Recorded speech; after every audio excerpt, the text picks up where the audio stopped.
ಆರಂಭದಲ್ಲಿ ಸಿರಹಟ್ಟಿಯ ಜಗದ್ಗುರು ಪಟೇಶ್ವರನನ್ನು ಸ್ಮರಣೆ ಮಾಡಿ, ಹಾನಗಲ್ಲ ಕುಮಾರ ಮಹಾಶಿವಯೋಗಿಗಳನ್ನು ಸ್ಮರಣೆ ಮಾಡಿ,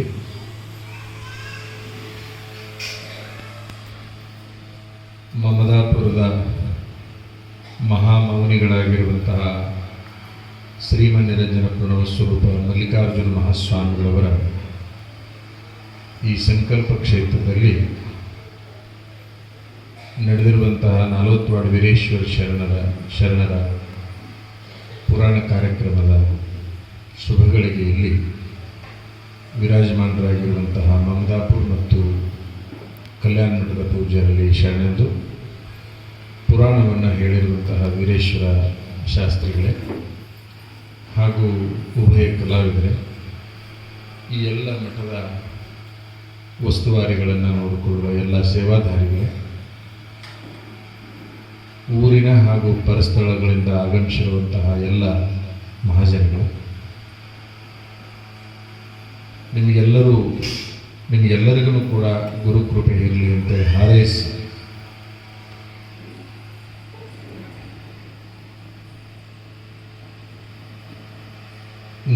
ವಾರ್ಡದ ವೀರೇಶ್ವರ ಶರಣರ ಪುರಾಣವನ್ನು ಹಚ್ಚಿದ್ದೇವೆ, ನೀವು ಬರಬೇಕು ಅಂಥೇಳಿ ನಮ್ಮ ಸೆಲುಡಿ ಸವದತ್ತಿ ಶಿವಯೋಗಿ ಅವರು ಫೋನ್ ಮಾಡಿದರು. ಅದರ ನಂತರದಲ್ಲಿ ಮಂಜಣ್ಣವರು ಮಾತಾಡಿದರು, ಸಾಧ್ಯ ಆದರೆ 6ಕ್ಕೆ ಬರ್ತೇವೆ, ಇಲ್ಲ ಅಂದ್ರೆ ಆಗೋದಿಲ್ಲ ಅಂತ ನಾವು ಹೇಳಿದ್ವಿ. 6ನೇ ತಾರೀಕಿಗೆ ಇವತ್ತು ಹುಬ್ಬಳ್ಳಿ ಒಳಗೆ ಒಂದು ಕಾರ್ಯಕ್ರಮ ಇತ್ತು. ಅದರ ನಂತರದಲ್ಲಿ ಧಾರವಾಡದಲ್ಲಿ ಒಂದಿಷ್ಟು ಕೆಲಸ ಇತ್ತು.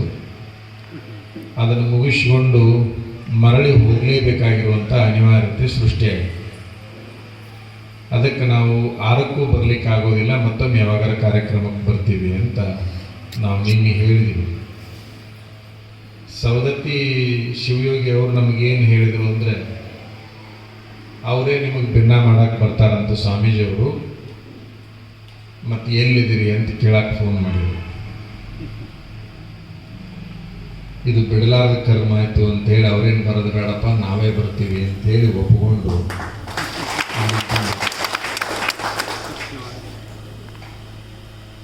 ಕೆಲವನ್ನ ಮೀರಕ್ಕಾಗುತ್ತೆ, ಕೆಲವನ್ನ ಮೀರ್ಲಿಕ್ಕೆ ಆಗಲ್ಲ, ಕೆಲವನ್ನ ದಾಟ್ಲಿಕ್ಕಾಗುತ್ತೆ, ಕೆಲವನ್ನ ದಾಟ್ಲಿಕ್ಕೆ ಆಗೋದಿಲ್ಲ. ಈಗ ಅವ್ರು ಬಂದು ಕುಂತ್ರೆ ನಾನೇನು ಬಿಟ್ಟು ಹೋಗ್ತಿದ್ದಿಲ್ಲ. ನಾ ಬೇಕಾದಟ್ಟು ಅಲ್ಲಿ ಎಂದಿದ್ರು ತೊಗೊಂಡು ಬಂದು ಇಲ್ಲಿ ಕುಂದ್ರಿಸಿ ಇರ್ತಿದ್ರು. ಅವ್ರು ಅಲ್ಲಿ ಬಂದು ಕುಂತು ನಾನು ಇಲ್ಲಿ ತೊಗೊಂಡು ಬರೋಸು ಬದಲಿ ಸುಖನ ನಾನಾ ಹೋಗೋದು ಸುಖ ಅಪ್ಪ ಅಂತೇಳಿ ತಿಳ್ಕೊಂಡು ನಿಮ್ಮ ಊರಿನ ಕಾರ್ಯಕ್ರಮಕ್ಕೆ ಬಂದಿತ್ತು. ಇಲ್ಲೇನು ಪುರಾಣ ಕೇಳ್ತಾ ಇದ್ದೀರಲ್ಲ, ಈ ಪುರಾಣವನ್ನು ಬಹಳ ವರ್ಷಗಳ ಹಿಂದೆ ನಾ ಹೇಳಿದ್ದೆ. ಸೊಲ್ಲಾಪುರ ಜಿಲ್ಲೆ ಅಕ್ಕಲಕೋಟೆಯಲ್ಲಿ ಈ ಪುರಾಣವನ್ನು ಹೇಳಿದ್ದೇನೆ.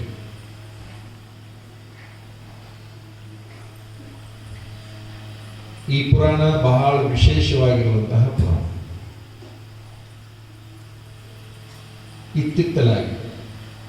ಇತ್ತಿತ್ತಲಾಗಿ ಆಗಿ ಹೋದವರು, ಬಹಳ ಹಳೆಯ ಕಾಲದವರಲ್ಲ. 40 ವಾರ್ಡದ ವೀರೇಶ್ವರ ಶರಣರು ಅಂದರೆ ಬಹಳ ಹಳೆಯ ಕಾಲದವರಲ್ಲ. ಅವರು ಯಾವುದೇ ಮಠದ ಮಠಾಧಿಪತಿಗಳು ಅಲ್ಲ, ಒಂದು ಊರಿನ ಜಂಗಮರು. ಶರಣರ ದಾರಿಯೊಳಗೆ ಸಾಗಿದರು.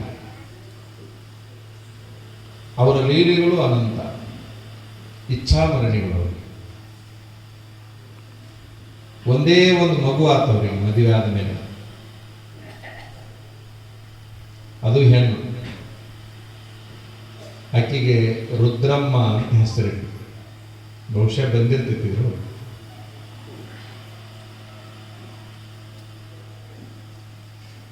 ವೀರೇಶ್ವರರು ಶರಣರಾದರು. ಅವರು ಕೈ ಹಿಡಿದಿರುವಂತಹ ಗುರುದೇವಿನೂ ಕೂಡ ಮಹಾಶಿವಶರಣೆ ಆದ್ರು.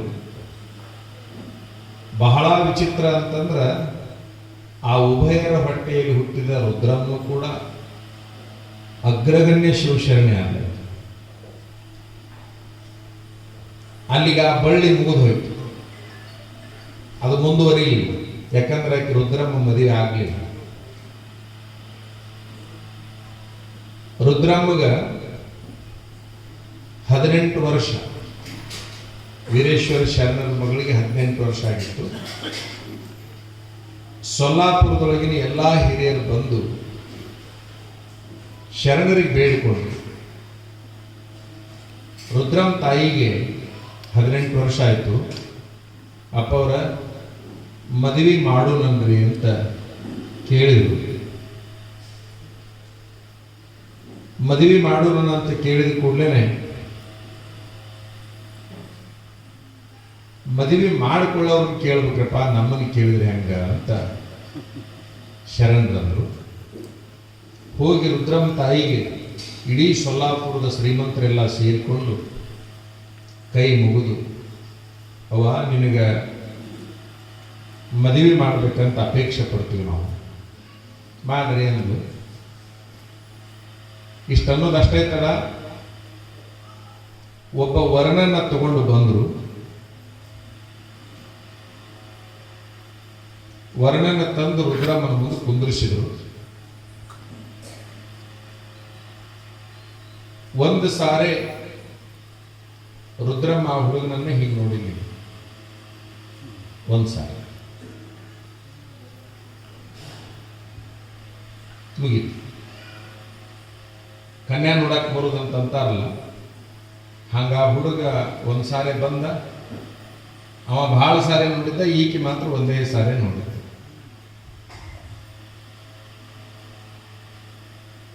ನೋಡಿ ನೆಲದಾಗ ಚೆಂದ ಇಟ್ಕೊಂಡು, ಈಗಿನವ್ರು ಹೆಂಗ್ ನೋಡ್ತಾರೆ ನಿಮಗೆ ಗೊತ್ತು, ಅದನ್ನ ಬಿಡಿಸಿ ಹೇಳಬೇಕಾದ ಅವಶ್ಯಕತೆ ಇಲ್ಲ. ಎಷ್ಟು ಮಾತಾಡ್ತಾರೆ ನಿಮಗೆ ಗೊತ್ತು. ಮದುವೆಗಿಂತ ಮೊದಲು ಎಷ್ಟು ಮಾತಾಡ್ತಾರಪ್ಪ ಅಂದ್ರೆ, ಮದುವೆ ಆದ್ಮೇಲೆ ಮಾತಾ ಇರೋದಿಲ್ಲ ಇವ್ರ ಕಡೆಗೆ ಆಡಕ್ಕೆ. ಮದುವೆ ಆದ್ಮೇಲೆ ಬಹಳ ಮಂದಿ ಗಂಡ ಎತ್ತಿ ಮಾತಾಡೋದಿಲ್ಲ, ಯಾಕಂದ್ರೆ ಮದುವೆಗಿಂತ ಮೊದಲ ಮಾತಾಡಿ ಮುಗಿಸ್ಬಿಟ್ಟಿರ್ತಾರೆ. ಒಂದೇ ಒಂದು ಮಾತಿಲ್ಲ ಆ ಹುಡುಗನ ಜೋಡಿ. ಒಂದು ಸಾರಿ ನೋಡಿದ್ಲು. ಆ ಹುಡುಗ ಎದ್ದು ಅವ್ರ ಮೇಲೆ ಹಿರಿಯರು ಕೇಳಿದ್ರು, ವರ ಮನಸ್ಸಿಗೆ ಬಂದಾನ ನಮ್ಮ ಬಂದ, ಮದುವೆ ಮಾಡಿದವಾಗ ಮಾಡಿ. ಆ ಹುಡುಗ ಹೋದ ಮೇಲೆ ಸ್ವಲ್ಪ ದಿವಸದಲ್ಲಿ ಅಕಾಲ ಮರಣ ಆಗಿಬಿಟ್ಟ. ಆ ಹುಡುಗ ಸತ್ತು ಹೋಗ್ಬಿಟ್ಟ. ಆ ಹುಡುಗ ಸತ್ತ ಮೇಲೆ ಅವ ಸತ್ತ ಅನ್ನುವಂತಹ ಸುದ್ದಿಯನ್ನ ರುದ್ರಂ ತಾಯಿಗೆ ಕೊಡೋದಕ್ಕೆ ಸಮಸ್ಯೆ ಆಯ್ತದೆ. ಹೆಂಗೆ ಈ ಸುದ್ದಿ ಹೇಳಿದ ಆ ಹುಡುಗ ಸತ್ತ ಅಂತೇಳಿ ಅವ್ರು ಏನ್ ಮಾಡಿದ್ರು ಅಂತಂದ್ರೆ, ಆ ಸುದ್ದಿ ಹೇಳೋದು ಬೇಡ ಅಂತ ಹೇಳಿ ತಿಳ್ಕೊಂಡು, ಅದಕ್ಕಿಂತ ಒಂದು ಚಲೋ ಹುಡುಗನನ್ನ, ಅದಕ್ಕಿಂತ ಒಂದು ಚಲೋ ಮನೆತನದ, ಅದಕ್ಕಿಂತ ಸಂಸ್ಕಾರ, ಅದಕ್ಕಿಂತ ಶ್ರೀಮಂತಿಕೆ, ಅದಕ್ಕಿಂತ ವಿದ್ಯೆಯಲ್ಲಿ ಮುಂದಿರುವಂತ ಒಂದಿಷ್ಟು ಅಂದ್ರೆ ಅವನಕ್ಕಿಂತ ಇವನು ತಂದಿಟ್ರೆ ಒಪ್ಕೊಂಡ್ಬಿಡ್ಬಹುದು ಅಂತ ಹೇಳಿ ತಿಳ್ಕೊಂಡು, ಆ ಮೊದಲು ನೋಡಿದ ಹುಡುಗನಿಗಿಂತ ಎಲ್ಲಾ ತರದ ಚಲೋ ಇರುವಂತ ಹುಡುಗನನ್ನು ಹುಡುಕಿಕೊಂಡು ಬಂದ್ರು. ರುದ್ರಂ ತಾಯಿಗೆ ಹೇಳಿದ್ರು, ವರ ಬಂದಾನ ನೋಡಾಕ ರೆಡಿ ಆಗಮ್ಮ ಅಂತ ಹೇಳಿದ್ರು. ಮೊನ್ನೆ ನೋಡಿ ಹೋಗ್ಯಾನಲ್ಲ ಅಂತ. ನಾನು ನೋಡಿದ್ದೀನಿ, ಅವನು ನೋಡಿದಾನಲ್ಲ. ಇಲ್ಲ, ಅವ ಸರಿ ಇದ್ದಿಲ್ಲ, ಹಂಗಾಗಿ ಬೇರೆ ವರನನ್ನ ಕರ್ಕೊಂಡು ಹೋಗಿದ್ವಿ. ಬೇರೆ ವರನನ್ನ ಕರ್ಕೊಂಡು ಹೋಗಿದ್ವಿ. ಬೇರೆ ವರನನ್ನ ಕರ್ಕೊಂಡು ಬಂದೀವಿ ಅಂದಾಗ ಎಷ್ಟು ಅದ್ಭುತವಾದ ಮಾತನ್ನ ರುದ್ರಂ ತಾಯಿ ಹೇಳ್ತಾಳಂದ್ರೆ,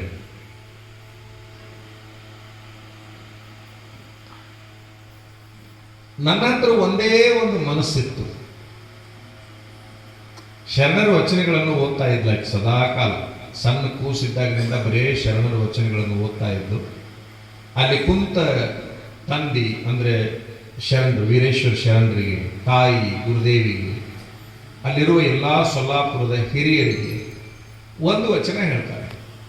ಲೋಕದ ಚೇಷ್ಟೆಗೆ ರವಿ ಬೀಜವಾದನು, ಕರ್ಣಂಗಳ ಚೇಷ್ಟೆಗೆ ಎನ್ನ ಮನವೇ ಬೀಜ.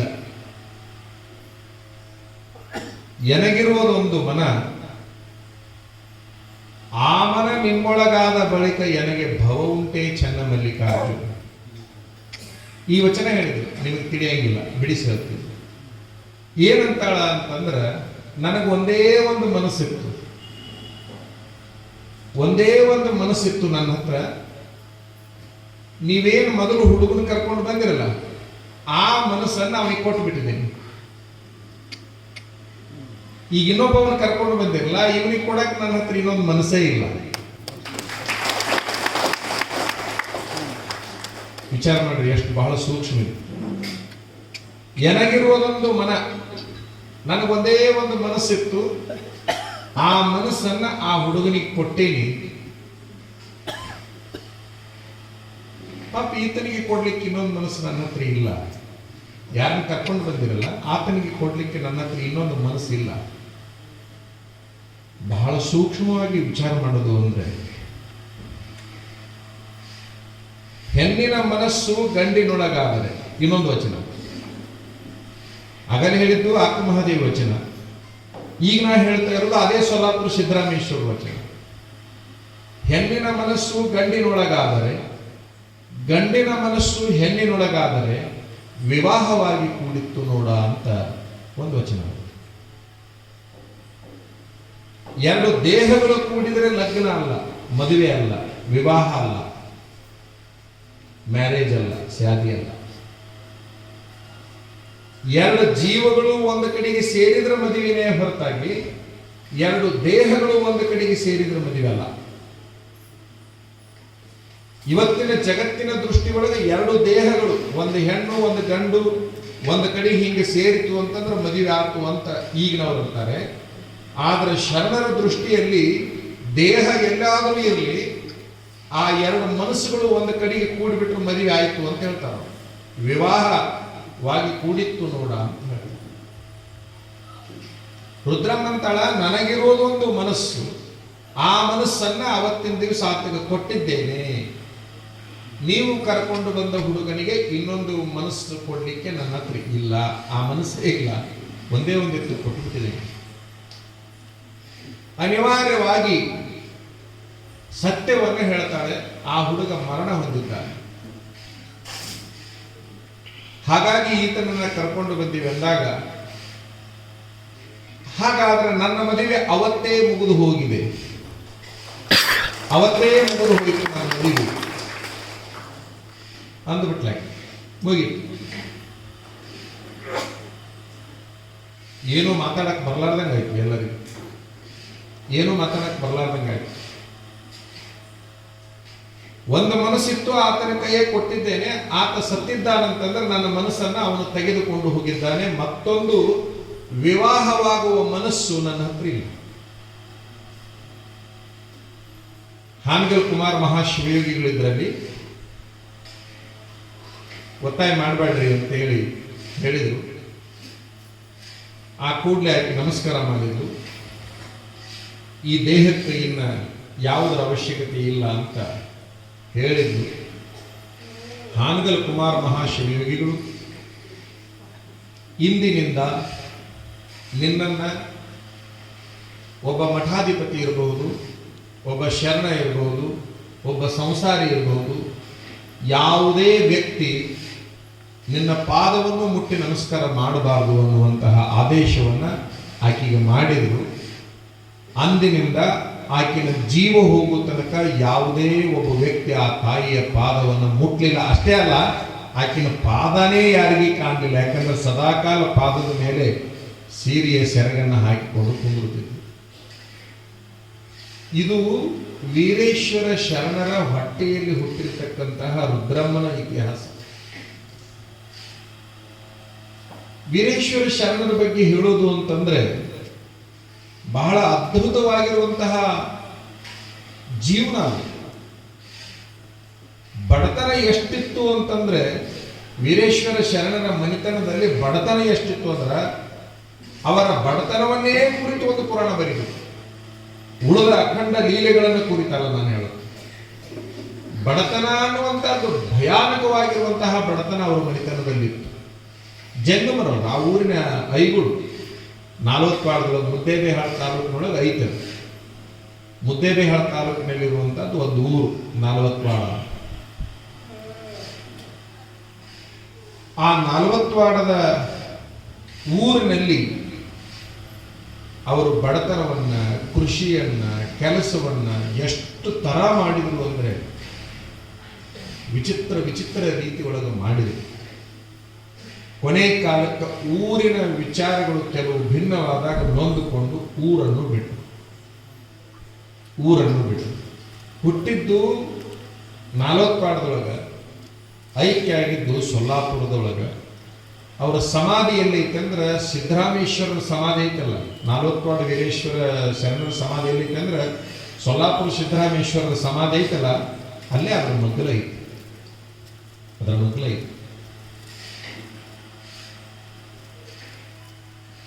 ನಾವೆಲ್ಲ ಒಂದು ಅರ್ಥ ಮಾಡ್ಕೋಬೇಕು. ಒಂದು ಬಡತನ ಅಂತ ಐತಿ, ಇನ್ನೊಂದು ಸಿರಿತನ ಅಂತ ಐತಿ. ಎರಡದಾವ ಈ ಭೂಮಿ ಮೇಲೆ. ಇಲ್ಲಿ ಕುಂತವ್ರ ಪೈಕಿ ಎಷ್ಟು ಜನ ಶ್ರೀಮಂತರಿದಿರೋ ಗೊತ್ತಿಲ್ಲ, ಎಷ್ಟು ಜನ ಬಡವರಿದಿರೋ ಗೊತ್ತಿಲ್ಲ.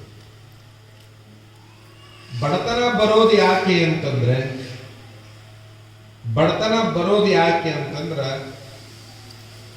ಧ್ಯಾನ ಮಾಡಲಿ.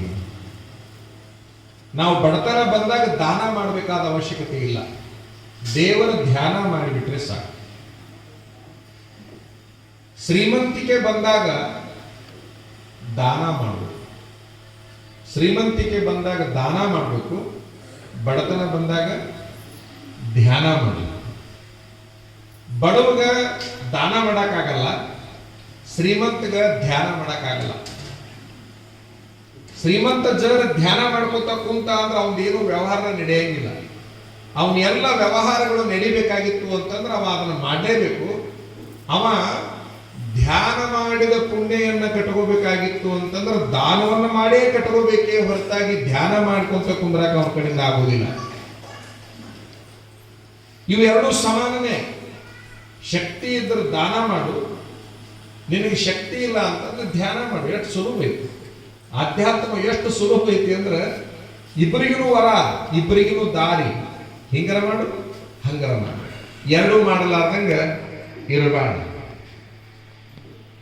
40 ವೀರೇಶ್ವರ ಶರಣರು ಒಬ್ಬ ಸಾಮಾನ್ಯ ಹೆಣ್ಣು ಮಗಳು ಮನಸ್ಸಿನೊಳಗೆ ಮಾಡಿಕೊಂಡಿರುವಂತಹದ್ದನ್ನ ತಿಳ್ಕೊಂಡು ಇವತ್ತು ಇವರು ಪುರಾಣದ ಕೊನೆಗೆ ಅದೊಂದು ಘಟನೆ ಹೇಳಿ ಪುರಾಣ ಮುಗಿಸಿದ್ರು. ಅವರಿಕಾಯಿ, ನಿಮಗೆ ಗೊತ್ತಿರುವ ವಿಚಾರದಲ್ಲಿ ಹೇಳುವಂಥದ್ದು ಅವರಿಕಾಯಿಗೆ ಹಿಂದಿನ ಕಾಲದಾಗ ಬಹಳ ಜನ ಚಳ್ಳವರಿ ಅಂತಿದ್ರು. ಅಂದ್ರೆ ಹಿಂಗ ಆ ಬಳ್ಳಿ ಹಿಂಗ ಹಬ್ಬಿಕೊಂಡು ಬಿಟ್ಟಿರ್ತಿತ್ತಲ್ಲ, ಆ ಹಬ್ಬಿದ್ದಕ್ಕ ಅದಕ್ಕೇನಂತಿದ್ರ ಅಂದ್ರೆ ಚಳ್ಳವರಿ. ಅವರಿ ಎಲ್ಲಿ ಬೇಕಲ್ಲಿ ಹಬ್ಬಿರೋದ್ರಿಂದ ಚಳ್ಳವರಿ. ಅವಳ ಮನಸ್ಸಿನಾಗ ಇದರ ಪಲ್ಯ ಸಜ್ಜಿ ರೊಟ್ಟಿ ತಿನ್ನಬೇಕು ಅನ್ನುವಂಥದ್ದು ಬಂದಾಗ ಅದರಿಂದ ಯಾರ ಮುಂದೆ ಹೇಳಿಲ್ಲ. ಅವಳು ಮನಸ್ಸಿನಲ್ಲಿ ಮಾಡಿಕೊಂಡು ಹೋದಿದ್ದು ಶರಣರಿಗೆ ಗೊತ್ತಾಯಿತು ಅನ್ನೋದು ಪುರಾಣದ ವಿಶೇಷ. ಸರ್ವಜ್ಞ ಒಂದು ಮಾತು ಹೇಳ್ತಾನೆ ಅದಕ್ಕೆ ಆಧಾರವಾಗಿ, ಅವಳ ಮನಸ್ಸಿನಲ್ಲಿ ಅಥವಾ ಅವನ ಮನಸ್ಸಿನಲ್ಲಿ ಇನ್ಯಾವುದೋ ಮನಸ್ಸಿನಲ್ಲಿ ಇರುವ ವಿಚಾರ ಯೋಗಿಗಳಿಗೆ ಹೆಂಗೆ ಗೊತ್ತಾಗ್ತದೆ? ಅವ ಸರ್ವಜ್ಞ ಹೇಳ್ತಾನ, ನವದ್ವಾರಗಳ ಕಟ್ಟಿ ಶಿವಧ್ಯಾನದೊಳಗಿರಲು, ನವಖಂಡ ಪೃಥ್ವಿ ಒಳಗಿನ ಸುದ್ದಿ ಕಿವಿಯೊಳಗೆಂದ ಸರ್ವಜ್ಞ. ಎಷ್ಟು ಅದ್ಭುತವಾಗಿರುವಂತಹ ವಚನ. ಈಗ ನವದ್ವಾರಗಳ ಕಟ್ಟಿ ಅಂತಂದ್ರ ನಿಮ್ಮ ಸ್ವಾಮಿಗಳು ಮೌನ ಮಲ್ಲಿಕಾರ್ಜುನ ಸ್ವಾಮಿಗಳು ಒಂದು ಬಾಯಿ ಕಟ್ಟ್ಯಾರ ನೋಡಿ. 9 ದ್ವಾರದಾಗ ಬಾಯಿ ಒಂದು. ಬಾಯಿ ಕಟ್ಟಿ ಬಿಟ್ರಿ ಎಲ್ಲವೂ ಕಟ್ಟಿ ಹಾಕಿದಂಗ, ನಮ್ಗೆ ಬಾಯಿ ಬಿಟ್ರಿ ಎಲ್ಲವೂ ಬಿಟ್ಟಂಗ. ಬಾಯಿ ಒಂದು ಕಟ್ಟಿ ಹಾಕಿಬಿಟ್ರ ಎಲ್ಲವೂ ಕಟ್ಟಿ ಹಾಕಿದಂಗ. ಎರಡನ್ನ ಕಟ್ಟಿ ಬಿಟ್ರೆ 7 ಕಟ್ಟಬೇಕಾದ ಅವಶ್ಯಕತೆ ಇಲ್ಲ. ಒಂದು ಕಣ್ಣು, ಇನ್ನೊಂದು ಬಾಯಿ.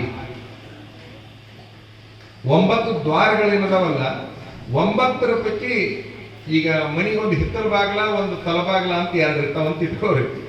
ಆ ಹಿತ್ತಲ ಬಾಗ್ಲ ತಲಬಾಗ್ಲ 2 ಲಾಕ್ ಮಾಡಿಬಿಟ್ರೆ ಸಾಕು, ಒಳಗಿನ ಬಾಗ್ಲ ಹಾಕಬೇಕಾಗಿಲ್ಲ, ಅವು ಒಳಗೆ ಹಾಕಿದಂಗೆ ಇರ್ತಾವ. ಹಂಗ ಮನುಷ್ಯ ಜೀವನದಲ್ಲಿ ಏನಾದರೂ ಸಾಧಿಸಬೇಕಾಗಿತ್ತು ಅಂದ್ರೆ 2 ಬಾಗ್ಲ ಹಾಕಬೇಕು. ಇದು ಒಂದು ಬಾಗ್ಲ, ಇದು ಒಂದು ಬಾಗ್ಲ, ಇಷ್ಟು ಹಾಕಿಬಿಟ್ರೆ ಸಾಕು, ಉಳಿದ ಬಾಗ್ಲ ಆಟೋಮೆಟಿಕ್ ಅವು ಲಾಕ್ ಆಗಿರ್ತಾವ. ಇವ್ರು 48 ದಿವಸದ ಮೆಟ್ಟಿಗೆ ಬಾಗ್ಲ ಹಾಕ್ಯಾರ. ಅವ್ರು ಎಂದ್ ಹಾಕ್ಯಾರ ಗೊತ್ತೇ ಇಲ್ಲ, ಅವ್ರು ಎಂದ್ ತೆಗಿತಾರೋ ಗೊತ್ತೇ ಇಲ್ಲ. ಅಂತೂ ಒಟ್ಟು ಬಾಗ್ಲ ಹಾಕ್ಯಾರ. ಮೌನ ಬಹಳ ಅದ್ಭುತವಾಗಿರುವಂತಹದ್ದು. ಅದ್ರ ಬಗ್ಗೆ ಹೇಳ್ತೀನಿ ಎರಡು ಮಾತುಗಳನ್ನ ಆಮೇಲೆ. ನವದ್ವಾರಗಳ ಕಟ್ಟಿ, ಎರಡು ಕಣ್ಣು, ಎರಡು ಕಿವಿ, ಎರಡು ಮೂಗು, ಮೂಗಿನ ತೂತುಗಳು ಎಷ್ಟಾದವು? 6 ಆದವಲ್ಲ. ಬಾಯಿ ಒಂದು 7, ತಳಗೊಂದು 2 ಅದಾವಲ್ಲ, ಅವು 1 2, ಒಟ್ಟು 9 ಅದಾವ. ಈ 9ನ ಯಾರು ಬಂದೋಬಸ್ತ್ ಮಾಡಿರ್ತಾರ ನೋಡು, ಅವ್ರಿಗೆ ಎಲ್ಲಾರ ಸುದ್ದಿನೂ ಇದ್ದಲ್ಲೇ ಗೊತ್ತಾಗತ್ತ. ಎಲ್ಲಾರ ಸುದ್ದಿನೂ ಇದ್ದಲ್ಲೇ ಗೊತ್ತಾಗತ್ತ. ಅವ್ರ ಮನಸ್ಸಿನಾಗ ಏನ್ ಮಾಡ್ಕೊಂತಾರ ಅದೆಲ್ಲ ಗೊತ್ತಾಗತ್ತ. ಮತ್ತೊಂದ್ ಕಡೆಗೆ ಏನ್ ನಡೀತೈತಿ ಅದೆಲ್ಲ ಗೊತ್ತಾಗತ್ತ. ಈ ಊರಾಗ ಏನ್ ನಡೀತೈತಿ ಗೊತ್ತಾಗತ್ತ. ಆ ಊರಾಗ ಆ ದೇಶದಾಗ ಏನ್ ನಡೀತೈತಿ ಗೊತ್ತಾಗತ್ತ. ಈ ದೇಶದಾಗ ನವಖಂಡ ಪೃಥ್ವಿ ಒಳಗಿನ ಸುದ್ದಿ ಕಿವಿ ಒಳಗೆಂದ ಸರ್ವಜ್ಞ. ಎಲ್ಲದೂ ಅವರಿಗೆ ಕೇಳಿಸುತ್ತಂತೆ. ಸರ್ವಜ್ಞ ಎಷ್ಟು ಅದ್ಭುತ ಹೇಳ್ತಾನ. ನಿಮಗೆ ನವಖಂಡ ಪೃಥ್ವಿ ಅಂದ್ರೆ ಗೊತ್ತಾಗುತ್ತಾ ಇಲ್ಲ. ನಾವು ಒಂದೇ ಒಂದು ಖಂಡದಲ್ಲಿ ಎಷ್ಟೋ ದೇಶದವರದೀವಿ. ಎಷ್ಟು ದೇಶಗಳದಾವು ಏಷ್ಯಾ ಖಂಡದಲ್ಲಿ. ನಾವು ಏಷ್ಯಾ ಖಂಡ ಅಂತ ಅಂತೀವಲ್ಲ, ಒಂದು ಏಷ್ಯಾ ಖಂಡದಲ್ಲಿ ಎಷ್ಟು ಭಾರತೀಯರಷ್ಟೇ ಅಲ್ಲ, ಬೇರೆ ಬೇರೆ ದೇಶದವರು ಅದಾರ. 9 ಖಂಡಗಳಲ್ಲಿ ಒಂದು ಖಂಡ. ಸರ್ವಜ್ಞ ಏನಂತಾನ, ಒಂದು ಖಂಡದೊಳಗೆ ಇಷ್ಟು ದೇಶದವಲ್ಲ, ಅದೆಲ್ಲ ಸುದ್ದಿ ಅಲ್ಲ. 9 ಖಂಡದಲ್ಲಿರುವಂತಹ ಎಲ್ಲಾ ವ್ಯವಹಾರಗಳು ಈತನಿಗೆ ಗೊತ್ತಾಗ್ತವೆ. ಹಾಗಾಗಿ ಶರಣರು 9 ದ್ವಾರಗಳನ್ನ ಬಂದ್ ಮಾಡಿದ್ರು ಅನ್ನೋದಕ್ಕೆ ಆಕಿನ ಮನಸ್ಸಿನಾಗ ಚಳ್ಳವರಿಕಾಯಿ ಬೇಕಾಗಿದ್ದು ಇವ್ರಿಗೆ ಗೊತ್ತಾಗ. ಆಕೆ ಸಜ್ಜಿ ರೊಟ್ಟಿ ತಿನ್ಬೇಕು ಅನ್ಕೊಂಡಿದ್ದು ಇವ್ರಿಗೆ ಗೊತ್ತಾಯ್ತು. ತಮ್ಮ ಮನೆ ಮುಂದೆ ಬೆಳೆದಿರುವಂತಹ ಕಾಯಿನ ಹರಿದು ಅದನ್ನು ಪಲ್ಯ ಮಾಡಿಸಿ ಸಜ್ಜಿ ರೊಟ್ಟಿ ಮಾಡಿಸಿ ಆಕಿನ ಮನೆಗೆ ತಗೊಂಡು ಹೋಗಿ ಕೊಡುವಂತದ್ದು ಏನೈತಲ್ಲ, ಇದು ಏನು ಅದ್ಭುತ,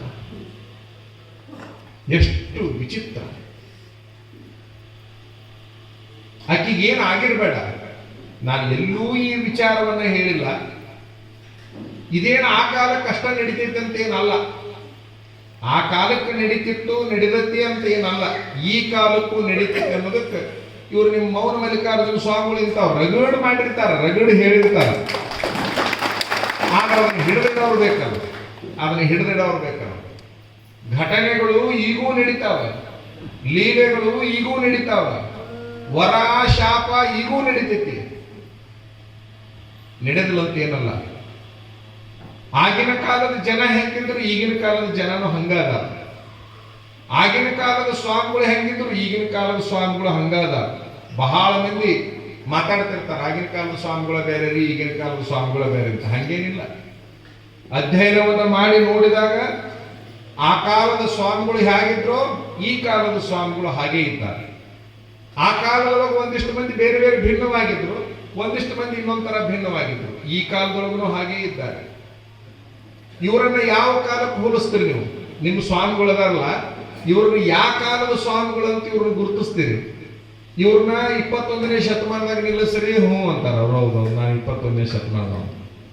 ಮುಂದೆ 20ಕ್ಕೆ ತೊಗೊಂಡವ್ರಿ ಅವ್ರು ಹೋಗ್ತಾರ, 19ಕ್ಕೆ ತೊಗೊಂಡವ್ರಿ ಹೋಗ್ತಾರ, 12ನೇ ಶತಮಾನಕ್ಕೆ ತೊಗೊಂಡು ಹೋಗ್ರಿ ಹೋಗ್ತಾರ. 12ನೇ ಶತಮಾನದ ಸ್ವಾಮಿಗಳು ಕಣಕ್ ಕಾಣ್ತಾರ. ಅಂದ್ರೆ ಸ್ವಾಮಿಗಳನ್ನ ಅವ್ರು ಏನದಾರಲ್ಲ, ಅವರೇನು ಬದಲಾವಣೆ ಆಗಿಲ್ಲ. ಅವರೇನು ಬದಲಾವಣೆ ಆಗಿಲ್ಲ. ನನ್ನ ಅಧ್ಯಯನದ ಪ್ರಕಾರ, ಅನುಭವದ ಪ್ರಕಾರ, ಏನು 1000 ವರ್ಷಗಳ ಹಿಂದಿರುವಂತ ಸನ್ಯಾಸಿಗಳಿದ್ದಾರಲ್ಲ, ಅವ್ರು ಈಗೂ ಅದ, ಇಲ್ಲಂತ ಏನಲ್ಲ, ಎಲ್ಲರೂ ಅಲ್ಲ. ಆ 1000 ವರ್ಷದ ಹಿಂದೆ ಎಲ್ಲರೂ ಒಂದೇ ತರ ಇದ್ದಿಲ್ಲ. ಅಲ್ಲೂ ಭಿನ್ನವಾದ ಸನ್ಯಾಸಿಗಳಿದ್ರು. ಅಲ್ಲೂ ಎಷ್ಟೋ ಅಪವಾದಗಳು, ಎಷ್ಟೋ ಸನ್ಯಾಸಿಗಳಿಗೆ ಅಪವಾದಗಳು, ಎಷ್ಟೋ ಮುನಿಗಳಿಗೆ ಅಪವಾದಗಳು, ಹೋರಾಟಗಳು ಆವತ್ತಿನ ಕಾಲಕ್ಕೂ ನಡೆದುಬಿಟ್ಟಿದ್ದಾರೆ. ಎಂತೆಂಥವ್ರು ಅವರೆಲ್ಲ, ಎಂತೆಂಥವ್ರು ಹಗಲನ್ನ ರಾತ್ರಿ ಮಾಡೋ ಸನ್ಯಾಸಿಗಳಿದ್ರು ಅವತ್ತಿನ ಕಾಲಕ್ಕೆ. ಹಗಲನ್ನ ರಾತ್ರಿ ಮಾಡೋರು, ರಾತ್ರಿಯನ್ನ ಹಗಲು ಮಾಡಿಬಿಡುವಂತ ಸನ್ಯಾಸಿಗಳು ಬಹಳ ದೊಡ್ಡ ದೊಡ್ಡ ಅಪವಾದಗಳನ್ನು ಹೊತ್ತುಕೊಂಡು ಬಹಳ ದೊಡ್ಡ ದೊಡ್ಡ ಹೋರಾಟದಲ್ಲಿ ಮುಳುಗಿ ಹೋದ್ರು ನೀವು ಗೊತ್ತಾಗುತ್ತೆ. ವಿಶ್ವಾಮಿತ್ರನ ಬಗ್ಗೆ ಓದ್ರಿ, ಅವ ಎಂತ ಮಹಾ ತಪಸ್ವಿ ವಿಶ್ವಾಮಿತ್ರ, ಬಹಳ ದೊಡ್ಡ ಸನ್ಯಾಸಿ, ಅವನು ಋಷಿ. ಅವನು ಪರಾಶರನ ಬಗ್ಗೆ ಓದ್ರಿ. ಪರಾಶರ ಯಾರು? ವ್ಯಾಸ ಹುಟ್ಟುವ ಪೂರ್ವದಲ್ಲಿದ್ದಾವ, ವ್ಯಾಸನ ತಂದೆ. 18 ಪುರಾಣ ಏನು ಬರೆದಾರಲ್ಲ, ಅವ್ರ ಅಪ್ಪ ಬಹಳ ದೊಡ್ಡ ಯೋಗಿ. ಅವನಿಗೆ ನಾನಾ ತರದ ಅಪವಾದಗಳು. ಅಂದ್ರೆ ಅವತ್ತಿನ ಕಾಲಕ್ಕೂ ಅಪವಾದಗಳನ್ನು ಹೊತ್ತ ಸನ್ಯಾಸಿಗಳು, ಇವತ್ತಿನ ಕಾಲಕ್ಕೂ ಅಪವಾದಗಳನ್ನು ಹೊತ್ತ ಸನ್ಯಾಸಿಗಳು. ವೀರೇಶ್ವರರು ಅಪವಾದಗಳನ್ನು ಹೊತ್ಕೊಂಡ್ರು. ವೀರೇಶ್ವರರಿಗೂ ಸಮಸ್ಯೆಗಳು, ವೀರೇಶ್ವರರಿಗೂ ಕಾಡುವ ಜನಗಳು. ಆ ಕಾಟವನ್ನು ತಾಳಲಾರದೆ ಸೊಲ್ಲಾಪುರಕ್ಕೆ ಅವರು ಪ್ರಯಾಣವನ್ನು ಬೆಳೆಸುವಂತಹ ಪ್ರಸಂಗ ಬರ್ತದೆ. ಭಾಗ್ಯ ಊರನ್ನು ಬಿಟ್ಟು ಹೋಯ್ತು. ಮೂರ್ಖರು ಮಾಡಿದ ಪರಿಣಾಮಕ್ಕ ಭಾಗ್ಯ ಊರನ್ನು ಬಿಟ್ಟು ಹೋಯ್ತು. ಸೊಲ್ಲಾಪುರದ ಸೊತ್ತಾಯ್ತು. 40 ವಾರ್ಡದ ಭಾಗ್ಯ, 40 ವಾರ್ಡದ ನಿಧಿ ಎಲ್ಲಿ ಹೋಗಿ ಯಾರು ಸೊತ್ತಾಯ್ತಪ್ಪ ಅಂದ್ರೆ ಸೊಲ್ಲಾಪುರದ ಸೊತ್ತಾಯ್ತು. ನಾವೆಲ್ಲ ಬಹಳ ಸೂಕ್ಷ್ಮವಾಗಿ ಅವಲೋಕನವನ್ನು ಮಾಡಬೇಕಾಗಿರುವಂತಹ ಅನಿವಾರ್ಯತೆ ಇವತ್ತಿನ ದಿವಸನೂ ಕೂಡ ಇದೆ ಅನ್ನುವಂಥದ್ದು. 40 ವಾರ್ಡದ ವೀರೇಶ್ವರ ಶರಣರು ಎಷ್ಟು ಅದ್ಭುತ ತಮ್ಮನ್ನ ತಾವು ನಿಯಂತ್ರಿಸಿಕೊಂಡಿದ್ರು ಅಂದ್ರೆ, ಇವರೊಂದು ಘಟನೆ ಹೇಳಿರ್ತಾರ. ಒಂದು ಚಿಗರಿ ಅವರನ್ನ ಇರಿದು ಹಾಕ್ತಿರ್ತದೆ, ಕೋಡನ್ನು ಚುಚ್ಚುತ್ತಿರ್ತದೆ, ಹಿಂಗೆ ತೆಗಿತಿರ್ತೈತಿ, ಚುಚ್ಚುತ್ತಿರ್ತೈತಿ, ಹಿಂಗೆ ತೆಗಿತಿರ್ತೈತಿ. ಸುಮ್ಮನೆ ನಿಂತಿರ್ತಾರ. ಎಲ್ಲಿ ಬೇಕಲ್ಲಿ ಚುಚ್ಚುತ್ತದು. ಹೊಟ್ಯಾಗ ಹಿಂಗೆ ಹಾಕುತ್ತೆ, ಹಿಂಗೆ ತೆಗಿಯುತ್ತೆ, ಹೊಟ್ಯಾಗ ಹಿಂಗೆ ಹಾಕುತ್ತೆ, ತೆಗಿಯುತ್ತೆ, ಓಡ್ ಬರುತ್ತೆ, ಚುಚ್ಚುತ್ತೆ, ತೆಗಿಯುತ್ತೆ, ಬೆನ್ನಾಗ ಹಾಕುತ್ತೆ, ತೆಗಿಯುತ್ತೆ. ಇಡೀ ದೇಹದ ತುಂಬ ಎಲ್ಲಿ ನೋಡಿದ್ರು ಗಾಯ ಗಾಯ, ರಕ್ತ ರಕ್ತ. ಕಣ್ಣಾಗ ಒಂದು ಹನಿ ನೀರಿಲ್ಲ, ಅಳುವಿನ ಮುಖ ಇಲ್ಲ. ಬಜಾರದೊಳಗೆ ಏನು ಹುಚ್ಚು ಶರಣದ ನೀವು, ಏನು ಹುಚ್ಚು ಶರಣದ. ಇಷ್ಟೆಲ್ಲ ಇರಿದು ಹಾಕಾಕತೈತಿ. ದೇಹದೊಳಗಿನ ರಕ್ತವನ್ನೆಲ್ಲ ಬಸದು ಹೋಗುವಂಗೆ ಮಾಡಾಕತೈತಿ. ಒಂದು ಸ್ವಲ್ಪ ಓಡಿ ಹೋಗೋದರ, ತಪ್ಪಿಸಿಕೊಳ್ಳೋದರ ಬೇಡ. ಅಳೋದು ಸಹಿತ ಗೊತ್ತಿಲ್ಲ ಅದಕ್ಕೆ ಅಂತ ಅವು ಹುಚ್ಚು ಮಂದಿ ಅದಕ್ಕೆ ಮಾತಾಡಕತ್ತಿದ್ರು. ಅದಕ್ಕೆ ಗುದ್ದಿ ಇರಿದು ಸಾಕಾಯ್ತು. ಅದಕ್ಕೆ ಎದಕ್ಕೆ ಸಾಕಾತು? ಪ್ರಾಣಿಗೆ ಸಾಕಾತು, ಇವ್ರಿಗೇನು ಸಾಕಾಗ್ಲಿಲ್ಲ. ಅದಕ್ಕೆಲ್ಲ ಸಾಕಾಗಿ ಹೋದ ಮೇಲೆ ಅದನ್ನ ಅವರು ಹತ್ತಿರ ಹೋಗಿ ಅದನ್ನು ಸ್ವಲ್ಪ ಹಿಂಗೆ ಕೈಯಾಡಿಸಿ, ದೊಡ್ಡ ತೆಗೆದು ಪಾಪ ಅಂತ ತಿಳ್ಕೊಂಡು ಹಿಂಗೆ ಕೈಯಾಡಿಸಿ, ಅದಕ್ಕೊಂದಿಟ್ಟು ಹುಲ್ಲು ಪಲ್ಲು ಎಲ್ಲ ತಿನ್ನಿಸಿ, ಅದಕ್ಕೊಂದಿಟ್ಟು ನೀರು ಪಾರು ಕುಡಿಸಿ, ತಣ್ಣಗೆ ಅದು ಮಲ್ಕೊಂಡ ಮೇಲೆ ಮನೆಗೆ ಹೋಗ್ಯಾರ. ಗುರುದೇವಿ ದೇಹ ನೋಡಿದ್ದು ಅಂದ್ರೆ ಶರಣರ ಹೆಂಡತಿ ಇಡೀ ದೇಹವನ್ನು ನೋಡಿ ಏನ್ರಿದು. ಇವತ್ತ ಒಂದು ಜೀವ ಈ ದೇಹದ ಕೂಡ ಚೆಲ್ಲಾಟಾಗಿ ಸಂತೋಷ ಪಟ್ಬಿಟ್ಟು, ಅದು ಎಷ್ಟು ಸಂತೋಷ ಪಟ್ಟೈತೆ ಅಂತೀನಿ ನೀನು, ಅದಕ್ಕೆ ಸಾಕಾಗುವಷ್ಟು ಸಂತೋಷ ಪಟ್ಟೈತೆ. ಬಹುಶಃ ಅದು ಜೀವನದೊಳಗೆ ಅಷ್ಟು ಸಂತೋಷವನ್ನ ಯಾವಾಗ ಅನುಭವಿಸಿದ್ದೇವೆ. ಹಾಕಿ ಗಾಯ ಮಾಸ್ಬೇಕು, ದಿನ ಗಾಯ ಮಾಸ್ಬೇಕು. ಆ ಶರಣರ ಬದುಕೇನೈತಲ್ಲ, ಹಿಂಗೆ ಒಂದೊಂದು ಘಟನೆಗಳು ಆ ಪುರಾಣದಲ್ಲಿ ವಿಚಿತ್ರ ಲೀಲೆಗಳು. ದೇಹದ ಮೇಲೆ ಎಷ್ಟರ ಮಟ್ಟಿಗೆ ಅವ್ರಿಗೆ ನಿಯಂತ್ರಣ ಇರಬೇಕು ವಿಚಾರ ಮಾಡಿ. ದೇಹದ ಮೇಲೆ ಅವ್ರಿಗಿಂತ ಮಣ್ಣೆ ಆಗಿ ಹೋಗಿರುವಂತ ಆ ಇವರು ರಮಣ ಮಹರ್ಷಿಗಳಂತ ಬರ್ತಾರಲ್ಲ, ರಮಣ ಮಹರ್ಷಿಗಳಿಗೆ ಕ್ಯಾನ್ಸರ್ ಆಗಿರ್ತಿತ್ತು. ರಮಣ ಮಹರ್ಷಿಗಳು ಇತ್ತಿತ್ತಲಾಗಿ ನಾವು ಮಣ್ಣೆ ಅವರು ವೀರೇಶ್ವರ ಶರಣರನ್ನು ನೋಡಿದವರು ಯಾರು ಇಲ್ಲ. ರಮಣ ಮಹರ್ಷಿಗಳನ್ನು ನೋಡಿದವರು ಅದಾರ. ರಮಣ ಮಹರ್ಷಿಗಳಿಗೆ ಕ್ಯಾನ್ಸರ್ ಆಗಿತ್ತು, ಅದನ್ನ ಆಪರೇಷನ್ ಮಾಡಬೇಕಾಗಿತ್ತು. ಆಪರೇಷನ್ ಮಾಡಬೇಕಾದ್ರೆ ಡಾಕ್ಟರ್ ಅಂದ್ರು, ಆ ಕ್ಯಾನ್ಸರ್ ಏನಾಗಿದೆಯಲ್ಲ ಆ ಜಾಗ ಅನಸ್ತೇಷಿಯಾ ಕೊಡ್ತೀವಿ ನಾವು. ಒಂದು ಈ ಅರವಳಿಕೆ ಅಂತ ನಾವೇನು ಕರಿತೀವಲ್ಲ, ಅರವಳಿಕೆಯನ್ನು ಕೊಡ್ತೀವಿ, ಅನಸ್ತೇಷಿಯಾ ಕೊಡ್ತೀವಿ ಅಂತಂದಾಗ ಡಾಕ್ಟರ್ಗೆ ರಮಣ ಮಹರ್ಷಿಗಳಂತಾರ ಅದನ್ನ ಎದುರು ಸಲುವಾಗಿ ಕೊಡ್ತೀರಿ, ಅಲ್ಲಿ ಏನೇ ನಾವು ಕೊಯ್ಯೋದು ಕತ್ತರಿಸೋದು ಅದು ಇದನ್ನು ಏನೇನೋ ಮಾಡ್ತೀವಲ್ಲ ಅದ್ರ ತ್ರಾಸು ನಿಮ್ಗೆ ಆಗಬಾರ್ದು ಅಂತ ಹೇಳಿ ಅದನ್ನು ಮಾಡ್ತೀವಿ ಅಂದಾಗ ರಮಣ ಮಹರ್ಷಿಗಳಂತಾರೆ, ಅದು ಎಷ್ಟು ಜಾಗ ರೀ ನೀವು ಅದನ್ನ ಹಂಗೆ ಮಾಡೋದು ಅಂತಂದಾಗ, ಇಷ್ಟು ಜಾಗಕ್ಕೆ ಏನು ಮಾಡಿದ್ರು ನಿಮಗೆ ಗೊತ್ತಾಗೋದಿಲ್ಲ, ಹಂಗೆ ಮಾಡ್ತೀವಿ ಅಂತ ಡಾಕ್ಟರ್ ಹೇಳಿದಾಗ 1 ನಿಮಿಷ ಅಂತ ಹೇಳಿ ಅವ್ರಿಗೆ 1 ನಿಮಿಷ ಚುಚ್ಚು ಮಾಡಿರ್ತಾ ಇದ್ರಿ ಅಂತ ಹೇಳಿ ಸುಮ್ಮನೆ ಹಂಗೆ ತರಬಿಸಿದಂಗೆ ಮಾಡಿ, ಈಗ ಅದನ್ನ ಚುಚ್ಚೋದು ಬೇಡ, ನೀವೇನು ಮಾಡ್ಕೋತೀರಿ ಮಾಡ್ಕೋರಿ ಅಂದ್ರು. ಏನ್ ಮಾಡ್ಕೋತೀರಿ ಮಾಡ್ಕೋರಿ ಅಂದ್ರು. ಅರವಳಿಕೆ ಕೊಡಬೇಡ್ರಿ, ಅನಸ್ತೇಷಿಯಾ ಕೊಡಬೇಡ್ರಿ, ನೀವೇನ್ ಮಾಡ್ಕೋತೀರಿ ಮಾಡ್ಕೋರಿ ಅಂದ್ರು. ದೊಡ್ಡವರು ಏನೈತೆ ಏನಂತೇಳಿ ಡಾಕ್ಟರ್ ಆಪರೇಷನ್ ಪ್ರಾರಂಭ ಮಾಡಿದ್ರು. 8 ತಾಸು ಆಪರೇಷನ್ ಅನಸ್ತೇಷಿಯಾ ಕೊಡಲಾರ್ದಂಗ ಮಾಡಿದ್ರೆ ಹಾ ಅಂತೇಳಿ 1 ಸಾರಿ ಅನ್ಲಿಲ್ಲ ಅಂತ ಅಲ್ಲಿ ಕತ್ತರಿಸೋ ಮುಂದೆ ಹಿಂಗೆ ಕಣ್ಣು ಚುಟ್ಟೋದು, ಹಿಂಗೆ ಮಾಡೋದು, ಇದನ್ನ ಮಾಡ್ಕೊಳ್ಳೋದು, ಏನೋ ತ್ರಾಸ. ಡಾಕ್ಟರ್ ದಿಗ್ಭ್ರಮೆ ಆಯ್ತು. ಆಪರೇಷನ್ ಮಾಡಿದ್ರೆ ಡಾಕ್ಟರ್ ಬರೀತಾನೆ ಅವ್ರ ಬಗ್ಗೆ. ಹೀಗೂ ಉಂಟಾ ಜಗತ್ತಿನೊಳಗಂತೂ ಬರೀತಾನೆ ಅವ್ರು ಡಾಕ್ಟರ್. ಎಂತಿತ್ತವ್ರಲ್ಲ ಈ ಭೂಮಿ ಮೇಲೆ. ಅದೆಲ್ಲ ಆಪರೇಷನ್ ಮುಗಿದ ಮೇಲೆ ರಮಣ ಮಹರ್ಷಿಗಳನ್ನ ಅವ್ರು ಕೇಳ್ತಾನೆ ಡಾಕ್ಟರ್, ಇದು ಸಾಧ್ಯನಾ ಸ್ವಾಮೀಜಿ ಅಂತ? ನೀವು ಅನಸ್ತೇಶ ಕೊಟ್ಟು ಆ ಜಾಗಕ್ಕೆ ಏನೋ ಆಗ್ಲಾರ್ದಂಗ ಅದ್ರ ಪರಿಣಾಮ ನನಗಾಗ್ಲಾರ್ದಂಗ ಮಾಡ್ತಿರ್ಲ, ನಮ್ಮ ಮನಸ್ಸು ಅನ್ನೋದು ಏನೈತಲ್ಲ ಆ ಜಾಗ ನಂದು ಅಲ್ಲ ಅಂತ ಒಮ್ಮೆ ಅದನ್ನು ಸರಿಸಿಬಿಟ್ವಿ ಅಂತಂದ್ರೆ ಅದಕ್ಕೆ ಅನಸ್ತೇಶ ಕೊಟ್ಟಂಗೆ ಆಗಿರ್ತದೆ. ಮನಸ್ಸನ್ನೋದು ಏನೈತಲ್ಲ ಆ ಜಾಗ ನಂದಲ್ಲ ಅನ್ನುವಂತ ತೀರ್ಮಾನ ಮಾಡಿದಾಗ ಅದರ ಪರಿಣಾಮ ನನಗಾಗುವುದಿಲ್ಲ, ಅದರ ಪರಿಣಾಮ ನನಗಾಗುವುದಿಲ್ಲ. ಯಾವ ರೀತಿ ಒಳಗ ಯೋಗಿಗಳು ತಮ್ಮ ಮನಸ್ಸನ್ನ ನಿಲ್ಲಿಸಿದ್ರು ಅಂತಕ್ಕಂತಹದನ್ನ ನಾವು ಬಹಳ ಸೂಕ್ಷ್ಮವಾಗಿ ವಿಚಾರ ಮಾಡಬೇಕಾಗಿದೆ. ಎಂತೆಂತಹ ಯೋಗಿಗಳು. ಬ್ರಿಟಿಷರು ಇನ್ನೂ ಈ ದೇಶಕ್ಕೆ ಬಂದಿದ್ದಿಲ್ಲ. ಬ್ರಿಟಿಷರು ಈ ದೇಶಕ್ಕೆ ಬಂದಿದ್ದಿಲ್ಲ. ನದಿಯ ಆಚೆಗೆ ದಂಡಿಗೆ ಬಂದು ಅಲ್ಲೆಲ್ಲೇ ವಾಸ ಮಾಡಿದ್ರು. ಈ ಕಡೆ ಬರಬೇಕು ಅಂತ ಬಂದಿದ್ರು.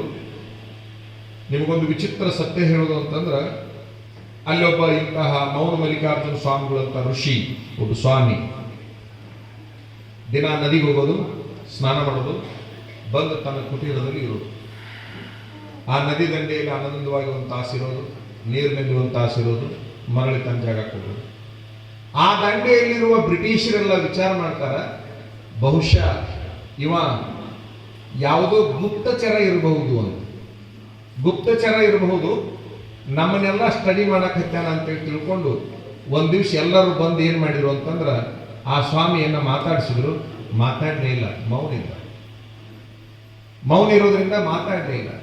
ನಾ ಹೇಳೋದು ಕೇಳ್ತಿರ್ತಿಲ್ಲ, ಆ ಕಡೆ ಹೊಳೆ ನೋಡ್ತಾ ಇಲ್ಲ, ಏನು ಮಾಡ್ತಾ ಇಲ್ಲ. ಏನು ಮಾತಾಡಿಸಿದ್ರು ಹೊಳೆ ನೋಡ್ತಾ ಇಲ್ಲ, ಮಾತಾಡ್ತಾ ಇಲ್ಲ. ಆ ರೀತಿ ನಡೆದಂತಹ ಸಂದರ್ಭದಲ್ಲಿ ಆ ಬ್ರಿಟಿಷ್ ಅಧಿಕಾರಿಗೆ ವಿಪರೀತ ಸಿಟ್ಟು ಬಂತು. ಏನು ಮಾಡಿಬಿಟ್ಟ ಅಂತಂದ್ರ ಬಂದವನೇ ಅವನ ಕೈಯನ್ನು ಕತ್ತರಿಸ್ಬಿಟ್ಟ. ಒಂದೇ ಹೊಡೆತಕ್ಕೆ ಕೈ ಹಾರಿತು.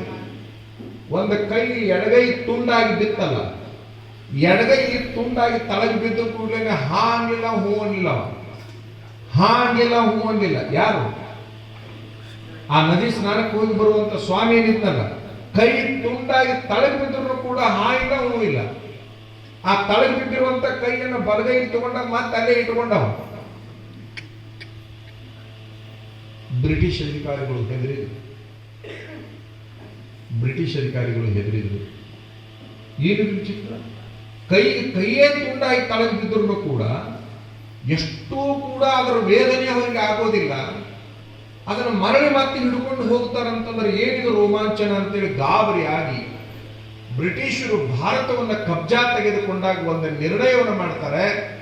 ಯಾರ ಮೇಲೆ ದಾಳಿ ಮಾಡಿದ್ರು ಕೂಡ ಭಾರತ ದೇಶದೊಳಗೆ ಸನ್ಯಾಸಿಗಳ ಮೇಲೆ ಮಾತ್ರ ನಾವು ದಾಳಿ ಮಾಡೋದು ಬೇಡ, ಯೋಗಿಗಳ ಮೇಲೆ ಮಾತ್ರ ನಾವು ದಾಳಿ ಮಾಡೋದು ಬೇಡ, ಸನ್ಯಾಸಿಗಳಿಗೆ ನಾವು ತೊಂದರೆ ಕೊಡೋದು ಬೇಡ. ಯಾಕಂತಂದ್ರೆ ಅವರಿಗೆ ತೊಂದರೆ ಮಾಡಕ್ ನಮ್ಮ ಕಡೆಯಿಂದ ಸಾಧ್ಯನೇ ಇಲ್ಲ. ಹಾಗಾಗಿ ಬ್ರಿಟಿಷರು ಇಡೀ ದೇಶದೊಳಗೆ ಏನೆಲ್ಲ ಲೂಟಿ ಹೊಡೆದ್ರು ಕೂಡ ಅವರು ಬೇರೆ ಈ ಸನ್ಯಾಸಿಗಳ ಮೇಲೆ ದಾಳಿ ಮಾಡೋ ಕೆಲಸನ ಎಲ್ಲೂ ಕೂಡ ಮಾಡಲಿಲ್ಲ ಅನ್ನೋದೊಂದು ಕಾರಣ. ಏನಂತಂದ್ರೆ ಇದು ನಾ ಹೇಳ್ತಾ ಇರೋದು, ಒಂದು ಜಿಂಕೆ ಮರಿ ವಿಪರೀತ ಅವ್ರನ್ನ ಇರಿದು ಹಾಕತ್ತೆ ಅಂದ್ರೆ ಅದರ ಪರಿಣಾಮ ಅವ್ರಿಗೆ ಆಗೋದಿಲ್ಲ. 8 ತಾಸಿನಂತೆ ಆಪರೇಷನ್ ಮಾಡುವ ಡಾಕ್ಟರ್ ಏನೆಲ್ಲ ಕತ್ತರಿಸಿದ್ರು ಅದರ ಪರಿಣಾಮ ರಮಣ ಮಹರ್ಷಿಗಳ ಮೇಲೆ ಆಗುವುದಿಲ್ಲ. ಬ್ರಿಟಿಷ್ ಅಧಿಕಾರಿಗಳು ಬಂದು ಒಂದು ಕೈಯನ್ನು ಕತ್ತರಿಸ್ತಾರೆ ಅಂತ ಕೂಡ ಅದು ನೆಲಕ್ಕೆ ಬಿದ್ದಾಗ ಅದರ ಪರಿಣಾಮ ಅವ್ರ ಮೇಲೆ ಆಗುವುದಿಲ್ಲ. ಇದರ ಅರ್ಥ ಏನು ಅಂತಂದ್ರೆ ದೇಹದ ಮೇಲಿನ ಮೋಹವನ್ನ ಅವರು ಅಳೆದು ಬಿಟ್ಟಿದ್ರು. ಈ ದೇಹ ನನ್ನದಲ್ಲ ಅಂತೇಳಿ ತೀರ್ಮಾನವನ್ನು ಮಾಡಿದ್ರು.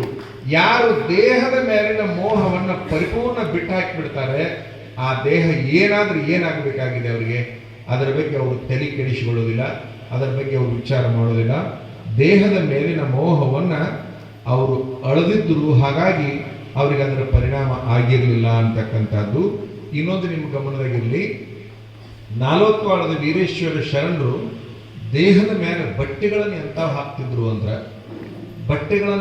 ಹಾಕ್ತಿದ್ರು ಅಂದ್ರೆ ನೀವು ಪುರಾಣ ಮುಗಿದ ಮೇಲೆ ಶಿವಯೋಗ ಮಂದಿರಕ್ಕೆ ಹೋಗಿ ಬರ್ರಿ, ಬದಾಮಿ ತಾಲೂಕು ಶಿವಯೋಗ ಮಂದಿರಕ್ಕೆ ಹೋಗಿ ಬರ್ರಿ, ಭಾಳ ಮಂದಿ, ಅಥವಾ ಈ ಮನಸ್ಸಿದ್ದಾಗ ಹೋಗಿ ಬರ್ರಿ. ಅವ್ರು ಉಟ್ಕೊಂಡ ಅಂಗಿ ಈಗೂ ಐತಿ. ಅವ್ರೇನು 150 ಯಾಕೆ, ಒಂದು 100 ವರ್ಷ, ಒಂದು 100 ವರ್ಷದ ಹಿಂದೆ ಅವರು ಕೋಟ್ ಹಾಕೊಂತಿದ್ರಲ್ಲ, ಕೋಟ್ ಯಾರು ಹೊಲ್ದಿದ್ರು? ಅವರ ಹೊಲ್ದಿದ್ರು. ಇಟೀಟ ಇಟೀಟ ಇಟೀಟ ಇಟೀಟ ತುಂಡು ಬಟ್ಟಿ ಸಿಕ್ಕು ಅಂತಂದ್ರೆ ಅದನ್ನ ದುಂಡುಗ್ ಮಾಡಿ ಕೋಟ್ ಹೊಲಿತಿದ್ರು. ಅದನ್ನ ಹಾಕೊಂತಿದ್ರು. ಅವ್ರ ಲಿಂಗದೊಳಗೆ ಆದ ದಿವಸ ತೆಗೆದಿಟ್ಟಿರುವಂತಹ ಕೋಟನ್ನ ಹಾನಗಲ್ ಕುಮಾರಸ್ವಾಮಿಗಳು ಅವತ್ತ ತಗೊಂಡು ಬಂದು ಇವತ್ತಿನ ತನಕ ಅದನ್ನು ಕಾದ ಶಿವಯೋಗ ಮಂದಿರದೊಳಗೆ ಇಟ್ಟಿದ್ದಾರೆ. ಶರಣರು ಹಾಕೊಂಡು ಕೋಟ್ ಅವರು ಹಾಕಿಕೊಂಡ ಲಿಂಗದ ಕಾಯಿ, ಅವರು ಬಳಸುವ ಕಂಬಳಿ, ಅವರು ಬಳಸಿದ ಕೋಟು, ನಾನೀಗ 3 ವರ್ಷದಿಂದ ಅವನು ನೋಡಿ ಬಹಳ ಆನಂದ ಪಟ್ಟೆ, ಮುಟ್ಟಿ ಖುಷಿ ಪಟ್ಟೆ.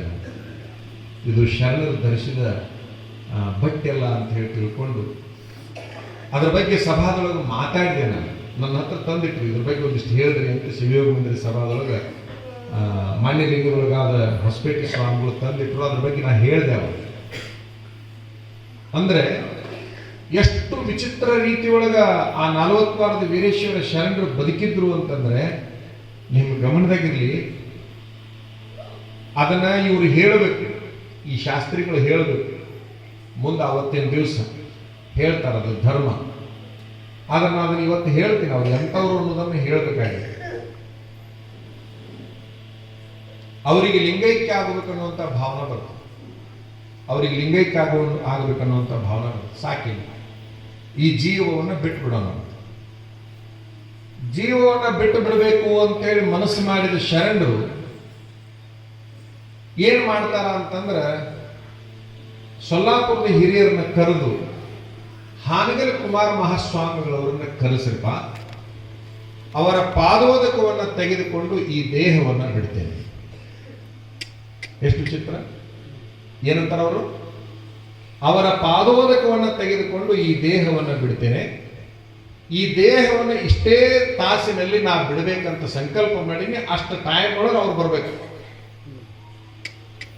ಅವ್ರಿರೋದಿಲ್ಲಿ ಇಲ್ಲಿ ಶಿವಯೋಗ ಮಂದಿರ,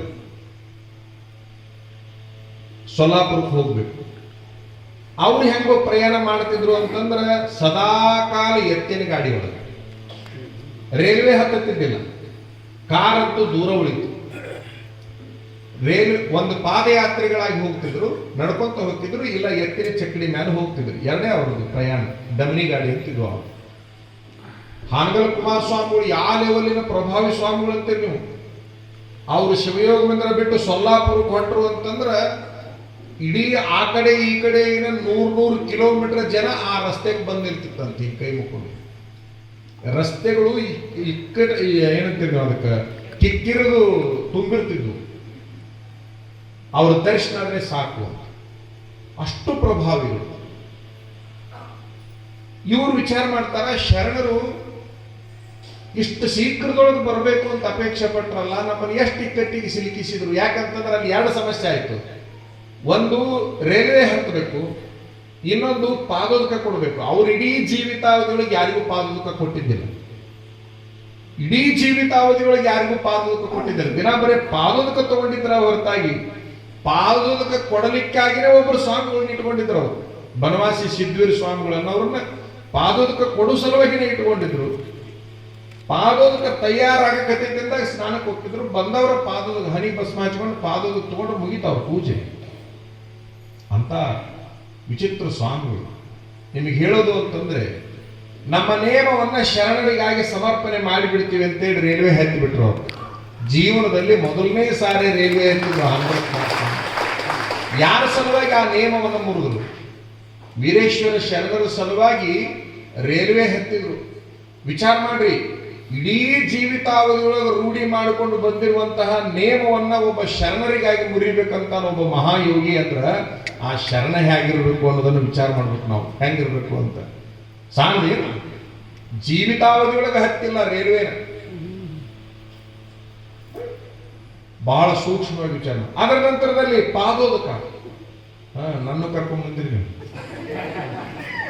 ಇವರು ವಾಲ್ಯಪ್ಪ ಅಂತಂದ್ರು ಕೂಡ ತಗೊಂಬಂದು ಕುಂದ್ರಿಸ್ಯಾರ, ಮಣ್ಣಿನ ಕುಂದ್ರಿಸ್ಯಾರ. 25 ವರ್ಷದ ಹಿಂದೆ ಕರೆದಿದ್ರಿ ಇವರು, ನಾ ಕಾಲು ಬಂದಾಗ ಬರ್ತೀನಿ ಬಿಡ್ರಿ ಅಂತಿದ್ದೆ. ಇವರು ಅವ್ರ ನಿಮ್ಗೊಂದು ವಿಚಿತ್ರ ಹೇಳೋದು ಅಂದ್ರೆ,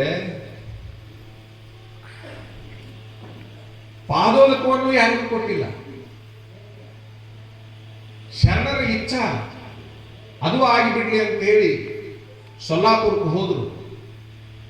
ಒಂದು ಕ್ಷಣವತ್ತು ವಿಚಾರ ಮಾಡ್ರಿ, ಇಡೀ ಊರು ಸೊಲ್ಲಾಪುರ ನಗರದ ಜನ ಸೇರೈತಿ, ಹೆಂಗ ಪ್ರಾಣ ಬಿಡ್ತಾರ ಅಪ್ಪವ್ರು ನೋಡ್ಬೇಕಂತ ಹೇಳಿ ಹಾನಗಲ್ ಕುಮಾರಸ್ವಾಮಿಗಳು ಬಂದ್ರು, ಗದ್ಗಿ ಮೇಲೆ ಕುಂತರು, ಪೂಜೆ ಆಯ್ತು, ಪಾದೋದಕ ಆಯ್ತು, ಎಲ್ಲ ರೆಡಿ ಆಯ್ತು. ವೀರೇಶ್ವರ ಶರಣರ ಸ್ನಾನ ಮಾಡಿ ಬಂದರು. ವೀರೇಶ್ವರ ಶರಣರ ಸ್ನಾನ ಮಾಡಿ ಬಂದು ನಮಸ್ಕಾರ ಮಾಡಿದರು, ಲಿಂಗ ಪೂಜೆ ಮಾಡಿಕೊಂಡ್ರು, ಪಾದೋದಕವನ್ನು ತೆಗೆದುಕೊಂಡ್ರು. ಲಿಂಗದ ಮೇಲೆ 3 ಸರಿ ಹಾಕೋದಿರ್ತದೆ ಅದು ಪಾದೋದಕವನ್ನು. ಆ ದಶವಿಧ ಪಾದೋದಕ ಅಂತಾರ. ಅದು ಪಾದೋದಕ ನಿಮ್ಮ ಅಪ್ಪವ್ರ ಹತ್ರ ಇರ್ತೈತಿ, ತಗೋರಿ ನೀವು ಅದನ್ನು ತಗೋಬೇಕು ಜೀವನದಾಗ ಒಮ್ಮೆ. ಆ ಲಿಂಗದ ಮೇಲೆ ಗುರು ಪಾದೋದಕ, ಲಿಂಗ ಪಾದೋದಕ, ಜಂಗಮ ಪಾದೋದಕ ಅಂತ ಹೇಳಿ ಆ ಲಿಂಗವನ್ನು ತುದಿ ಬೆರಳಿನ ಮೇಲೆ ಇಟ್ಟು ಅದನ್ನು ಸ್ವೀಕರಿಸೋದು ಪದ್ಧತಿ. ಅದು ಪಾದೋದಕ ಎಷ್ಟು ಸೂಕ್ಷ್ಮವಾಗಿ ತೆಗೆದುಕೋಬೇಕು ಅಂದ್ರೆ, ಹಿಂಗ ತಟ್ಟೆಯೊಳಗಿನ ಪಾದೋದಕವನ್ನು ತೆಗೆದುಕೊಂಡ ಮೇಲೆ ಕೈ ಮೇಲೆ ಬರುವಂಗಿಲ್ಲ. ಪಾದೋದಕ ಸಿದ್ಧಾಂತಗಳೇ ವಿಚಿತ್ರ. ಕೈ ಮ್ಯಾಲೆ ಬಂದ್ರೆ ಪಾದೋದಕಕ್ಕೆ ಮಾಡುವ ಅವಮಾನ ಅಂತ ಹೇಳಿ ತಿಳ್ಕೊಂಡು ಕೈ ಎಲ್ಲಿರ್ತೈತಿ ದೇಹ ಅಲ್ಲೇ ಬಗ್ಬೇಕು, ತಲೆ ಅಲ್ಲೇ ಬಗ್ಬೇಕು. ಅದು ಪಾದೋದಕ ತೆಗೆದುಕೊಳ್ಳುವ ಪದ್ಧತಿ. ಆ ರೀತಿ ಪಾದೋದಕವನ್ನು ತೆಗೆದುಕೊಂಡ್ರು. ಹಾನಗಲ್ ಕುಮಾರಸ್ವಾಮಿಗಳು ಅವರಿಗೆ ಪ್ರಸಾದವನ್ನು ಕೊಟ್ಟರು. ಪಾದೋದಕ ತಗೊಂಡ ಮೇಲೆ ಪ್ರಸಾದ ತಗೊಳ್ಳೇಬೇಕು. ಪ್ರಸಾದ ಕೊಟ್ಟರು. ಪ್ರಸಾದ ತಗೊಂಡ ಮೇಲೆ ಸೇರಿದ ಜನರ ಮಧ್ಯದೊಳಗೆ ಹಾನಗಲ್ ಕುಮಾರಸ್ವಾಮಿಗಳಿಗೆ ವೀರೇಶ್ವರ ಶರಣರ ಕೈ ಮುಗಿದು ಕೇಳ್ತಾರೆ, ನಾನು ಹೋಗಿ ಬರ್ತೀನಿರಪ್ಪ, ಅಪ್ಪನಿಗೆ ಕೊಡ್ರಿ ಅಂತ. ಹೋಗಿ ಬರ್ತೀನಿ, ಅಪ್ಪನಿಗೆ ಕೊಡ್ರಿ ಅಂತಂದಾಗ ಆಗಲಿ ಅಂತ ಹೇಳಿ ಒಂದು ಮಾತನ್ನು ಹೇಳಿದ ಕೂಡಲೇ ಆ ಕ್ಷಣದಲ್ಲಿ ಅವ್ರ ಪ್ರಾಣ ಹೋಗಿಬಿಡ್ತು. ಅವ್ರ ಮಧ್ಯದೊಳಗೆ ವಿಚಾರಗಳು ಎಂಥವ್ರಿದ್ರು ಅನ್ನೋದನ್ನು ನಾವು ವಿಚಾರ ಮಾಡಬೇಕು. ಯಾಕೆ ಪುರಾಣ ಬರೀತಾರೆ? ಸುಮ್ಮನೆ ಬರೀತಾರೆ. ಹಾನಗಲ್ ಕುಮಾರಸ್ವಾಮಿಗಳು ಮರಳಿ ಅವರನ್ನ ಸಮಾಧಿ ಮಾಡಿಸಿ ಏನೆಲ್ಲ ಮಾಡಿ ಆ ಕಾರ್ಯಗಳನ್ನು ಪೂರೈಸಿ ಮರಳಿ ಈ ಕಡೆ ಬಂದರು ಅಂತಕ್ಕಂಥ ಅಂತಹ ಒಬ್ಬ ಮಹಾಯೋಗಿಯ ಪುರಾಣವನ್ನು ನೀವು ಹಚ್ಚಿದಿರಿ.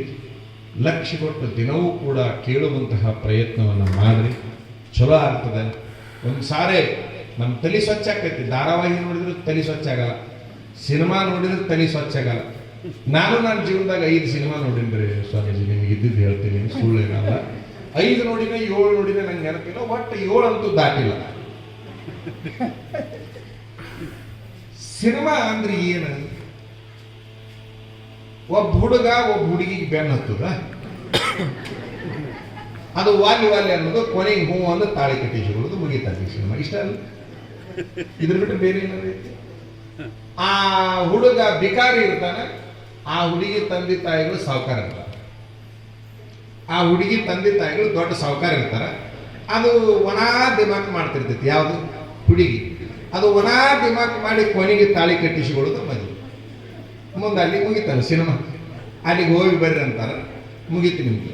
ನಾನು 7 ಸಿನಿಮಾ ನೋಡಿದೆ, ಎಲ್ಲ ಸಿನಿಮಾ ಇಟ್ಟ ಬಿಡು. ಆ ಹುಡುಗಿಯಲ್ಲ ಇನ್ನೊಂದು ಹುಡುಗಿ. ನಾನು ಅಲ್ಲಿಗೆ ತೀರ್ಮಾನ ಮಾಡಿದೆ, ಈ ಸಿನಿಮಾದಾಗ ಏನಿಲ್ಲ ಅಂತ. ಅದು ಸಿನಿಮಾ ನೋಡಿದ್ದೆ ಯಾವಾಗ ಅಂದ್ರೆ ಬಹಳ ವರ್ಷಗಳ ಹಿಂದೆ ಸಿನಿಮಾ ನೋಡಿದ್ದೆ.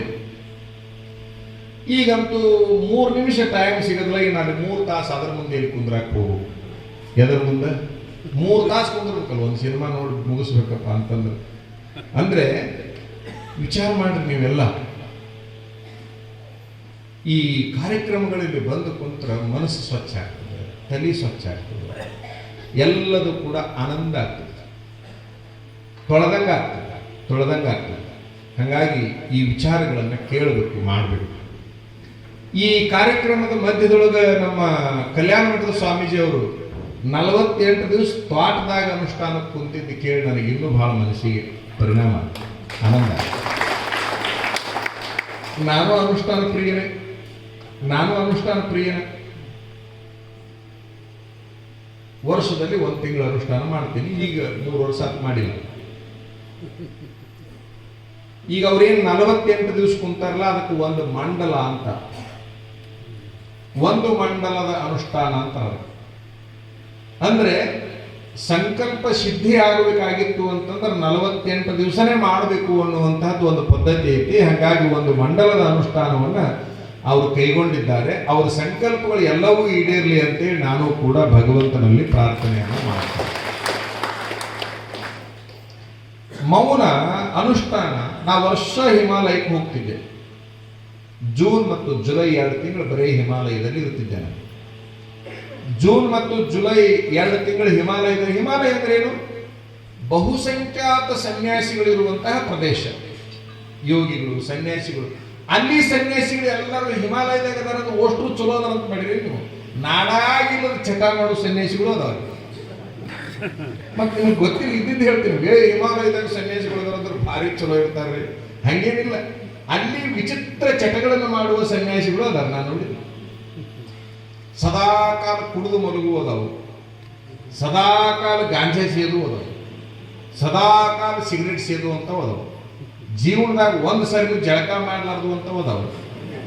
ಇವೆಲ್ಲ ಸನ್ಯಾಸಿಗಳು. ಮತ್ತೆ ಸದಾಕಾಲ ಜನರ ಭೇಟಿ ಆಗ್ಲಾರ್ದಂಗೆ ತಪಸ್ಸು ಮಾಡೋರದ, ಆಹಾರದ ಅವಶ್ಯಕತೆ ಇಲ್ಲ ಅನ್ನೋರದ. ವಿಚಿತ್ರ. ಎಲ್ಲ ಅಲ್ಲಿ ಎಲ್ಲ ಐತಿ. ಅದೇನ ಅಲ್ಲಿದ್ರೆ ಎಲ್ಲ ಚಲೋ ಐತೆ ಅಂತ ಏನಿಲ್ಲ. ಇಲ್ಲೇನೈತೆ ಅಲ್ಲಿ ಅದ ಐತಿ.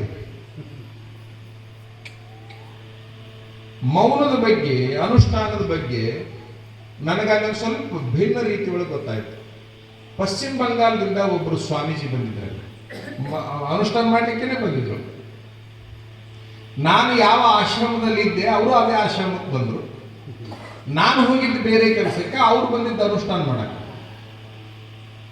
ಅವರು ಬಂದು ಮರುದಿವಸನೇ ಅನುಷ್ಠಾನ ಪ್ರಾರಂಭ ಮಾಡಿಬಿಟ್ರು ಪಶ್ಚಿಮ ಬಂಗಾಳದಿಂದ. ಸ್ವಲ್ಪ ನಾವು ಈ ಕಡೆ ಸ್ವಾಮಿಗಳು ಅನುಷ್ಠಾನ ಮಾಡೋದಕ್ಕೂ ಮೌನ ಮಾಡೋದಕ್ಕೂ ಅವ್ರು ಮಾಡೋದಕ್ಕೂ ಸ್ವಲ್ಪ ವ್ಯತ್ಯಾಸ ಅನಿಸ್ತು. ಅವರಿಗೆ ಯಾರು ಮಾರ್ಗದರ್ಶನವನ್ನು ಮಾಡಿ ಉಪಚಾರ ಮಾಡಿದ್ರಲ್ಲ ಆ ಸ್ವಾಮೀಜಿಯವರು ಕೂಡ ನಾನು ಮಾತಾಡ್ಕೊತ ಕುಂದಿರ್ತಿದ್ದೆ. ಕೈಸೆ ಮೌನ ಹೆಂಗ, ಇದು ಹೆಂಗದ ಮೌನ, ಇದೇನು ವಿಶೇಷ ಅಂತ ಕೇಳಿದೆ. ಮೈ ಮೌನ ಕೆ ಬಾರೆ ಮೇ ಬತಾತಾ ಹೂಂ, ಆವೋ ಬೈಠೋ ಅಂತೇಳಿ ಅವರು ಕುಂದಿರಿಸಿ ಮೌನದ ಬಗ್ಗೆ ಮಾತಾಡ್ತಾ ಇತ್ತು. ಮೌನದ ಬಗ್ಗೆ ವಿಚಿತ್ರ ವಿಚಿತ್ರ ವಿಚಿತ್ರ ಹೇಳ್ಕೋಂತ ಹೋದ್ರು. ಎರಡು ಅವ್ರಿಗೆ ಹೇಳಿರುವಂತಹ ಎಲ್ಲ ಮೌನಗಳಲ್ಲಿ 2 ಮೌನದ ಬಗ್ಗೆ ನಿಮಗೆ ಹೇಳ್ತೀನಿ. ಕಾಷ್ಟ ಮೌನ, ಶಿಲಾ ಮೌನ. ಮೌನ ಕಾಷ್ಟ ಮೌನ ಮತ್ತು ಶಿಲಾ ಮೌನ. ಏನಿದು ಕಾಷ್ಟ ಮೌನ, ಶಿಲಾ ಮೌನ ಅಂದ್ರ? ಅವ್ರನ್ನ ಕೇಳಿದೆ. ಅವ್ರು ಹೇಳಿದ್ರು ಕಾಷ್ಟ ಮೌನ ಅಂತಂದ್ರೆ ಒಂದು ಕಟ್ಟಿಗೆ ಇಲ್ಲಿರ್ತದೆ, ಇಟ್ಟಷ್ಟು ದಿವಸ ಅಲ್ಲಿ ಇರ್ತೈತಿ, ಅದನ್ನ ಮತ್ತೆ ಎತ್ತಿಕೊಂಡು ಹೋಗಾಕ ಬರ್ತೈತಿ. ಅಂದ್ರೆ ಒಬ್ಬ ಸನ್ಯಾಸಿ ಒಂದು ಜಾಗದಲ್ಲಿ ಕುಂತಿದ್ದಾನೆ, ಮರಳಿ ಆ ಜಾಗದಿಂದ ಇನ್ನೊಂದು ಜಾಗಕ್ಕೂ ಹೋಗಬಾರ್ದು. ಇದು ಕಾಷ್ಟ ಮೌನ. ಶಿಲಾ ಮೌನ ಅಂತಂದ್ರೆ ದೊಡ್ಡದೊಂದು ಶಿಲಾ ಬಂಡೆ, ಅದನ್ನ ಯಾರು ಎತ್ಕೊಂಡೋಗಿ ಇವತ್ತು ಅಲ್ಲಿ ಇಡಂಗ ಅದಾರ, ಕಟ್ಟಿಗೆ ಇಟ್ಟಂಗೆ ಇಲ್ಲಲ್ಲ. ಒಂದು ಜಾಗದಲ್ಲಿ ಕುಳಿತ ಮೇಲೆ ಎಷ್ಟೂ ಅಳಿಗಾಡಲಾರ್ದಂಗ ಕುಂದಿರುವಂತದ್ದೇನೈತಲ್ಲ ಅದು ಶಿಲಾ ಮೌನ. ಶಿಲಾ ಮೌನದ ಪರಿಣಾಮಗಳು, ಕಾಷ್ಟ ಮೌನದ ಪರಿಣಾಮಗಳು. ಮೌನದಲ್ಲಿ ಸಾವಿರಾರು ಪ್ರಕರಣಗಳು, ಅನುಷ್ಠಾನದಲ್ಲಿ ಸಾವಿರಾರು ತೆರನಾಗಿರ್ತಕ್ಕಂಥವುಗಳು. ಅದ್ರ ಬಗ್ಗೆ ಎಲ್ಲ ನನಗೆ ಗೊತ್ತಾಗ್ತಾ ಇತ್ತು.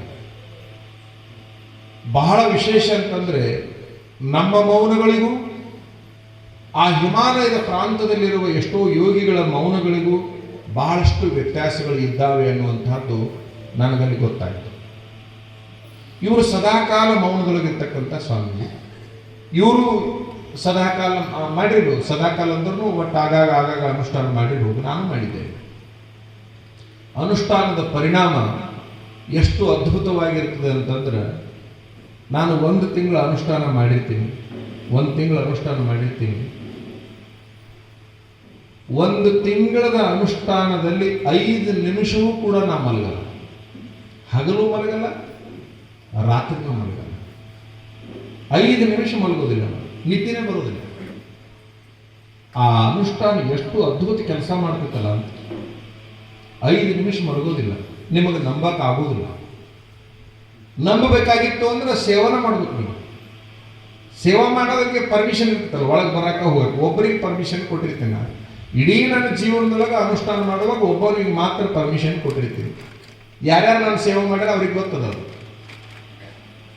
ಆ ಅನುಷ್ಠಾನದ ಪರಿಣಾಮ ಆಹಾರ ಇರಲಾರ್ದಂಗೆ ಹೆಂಗೆ ಬದುಕಾಕ ಬರ್ತೈತಿ, ನಿದ್ರೆ ಇರಲಾರ್ದಂಗೆ ಹೆಂಗೆ ಬದುಕಾಕ ಬರ್ತೈತಿ.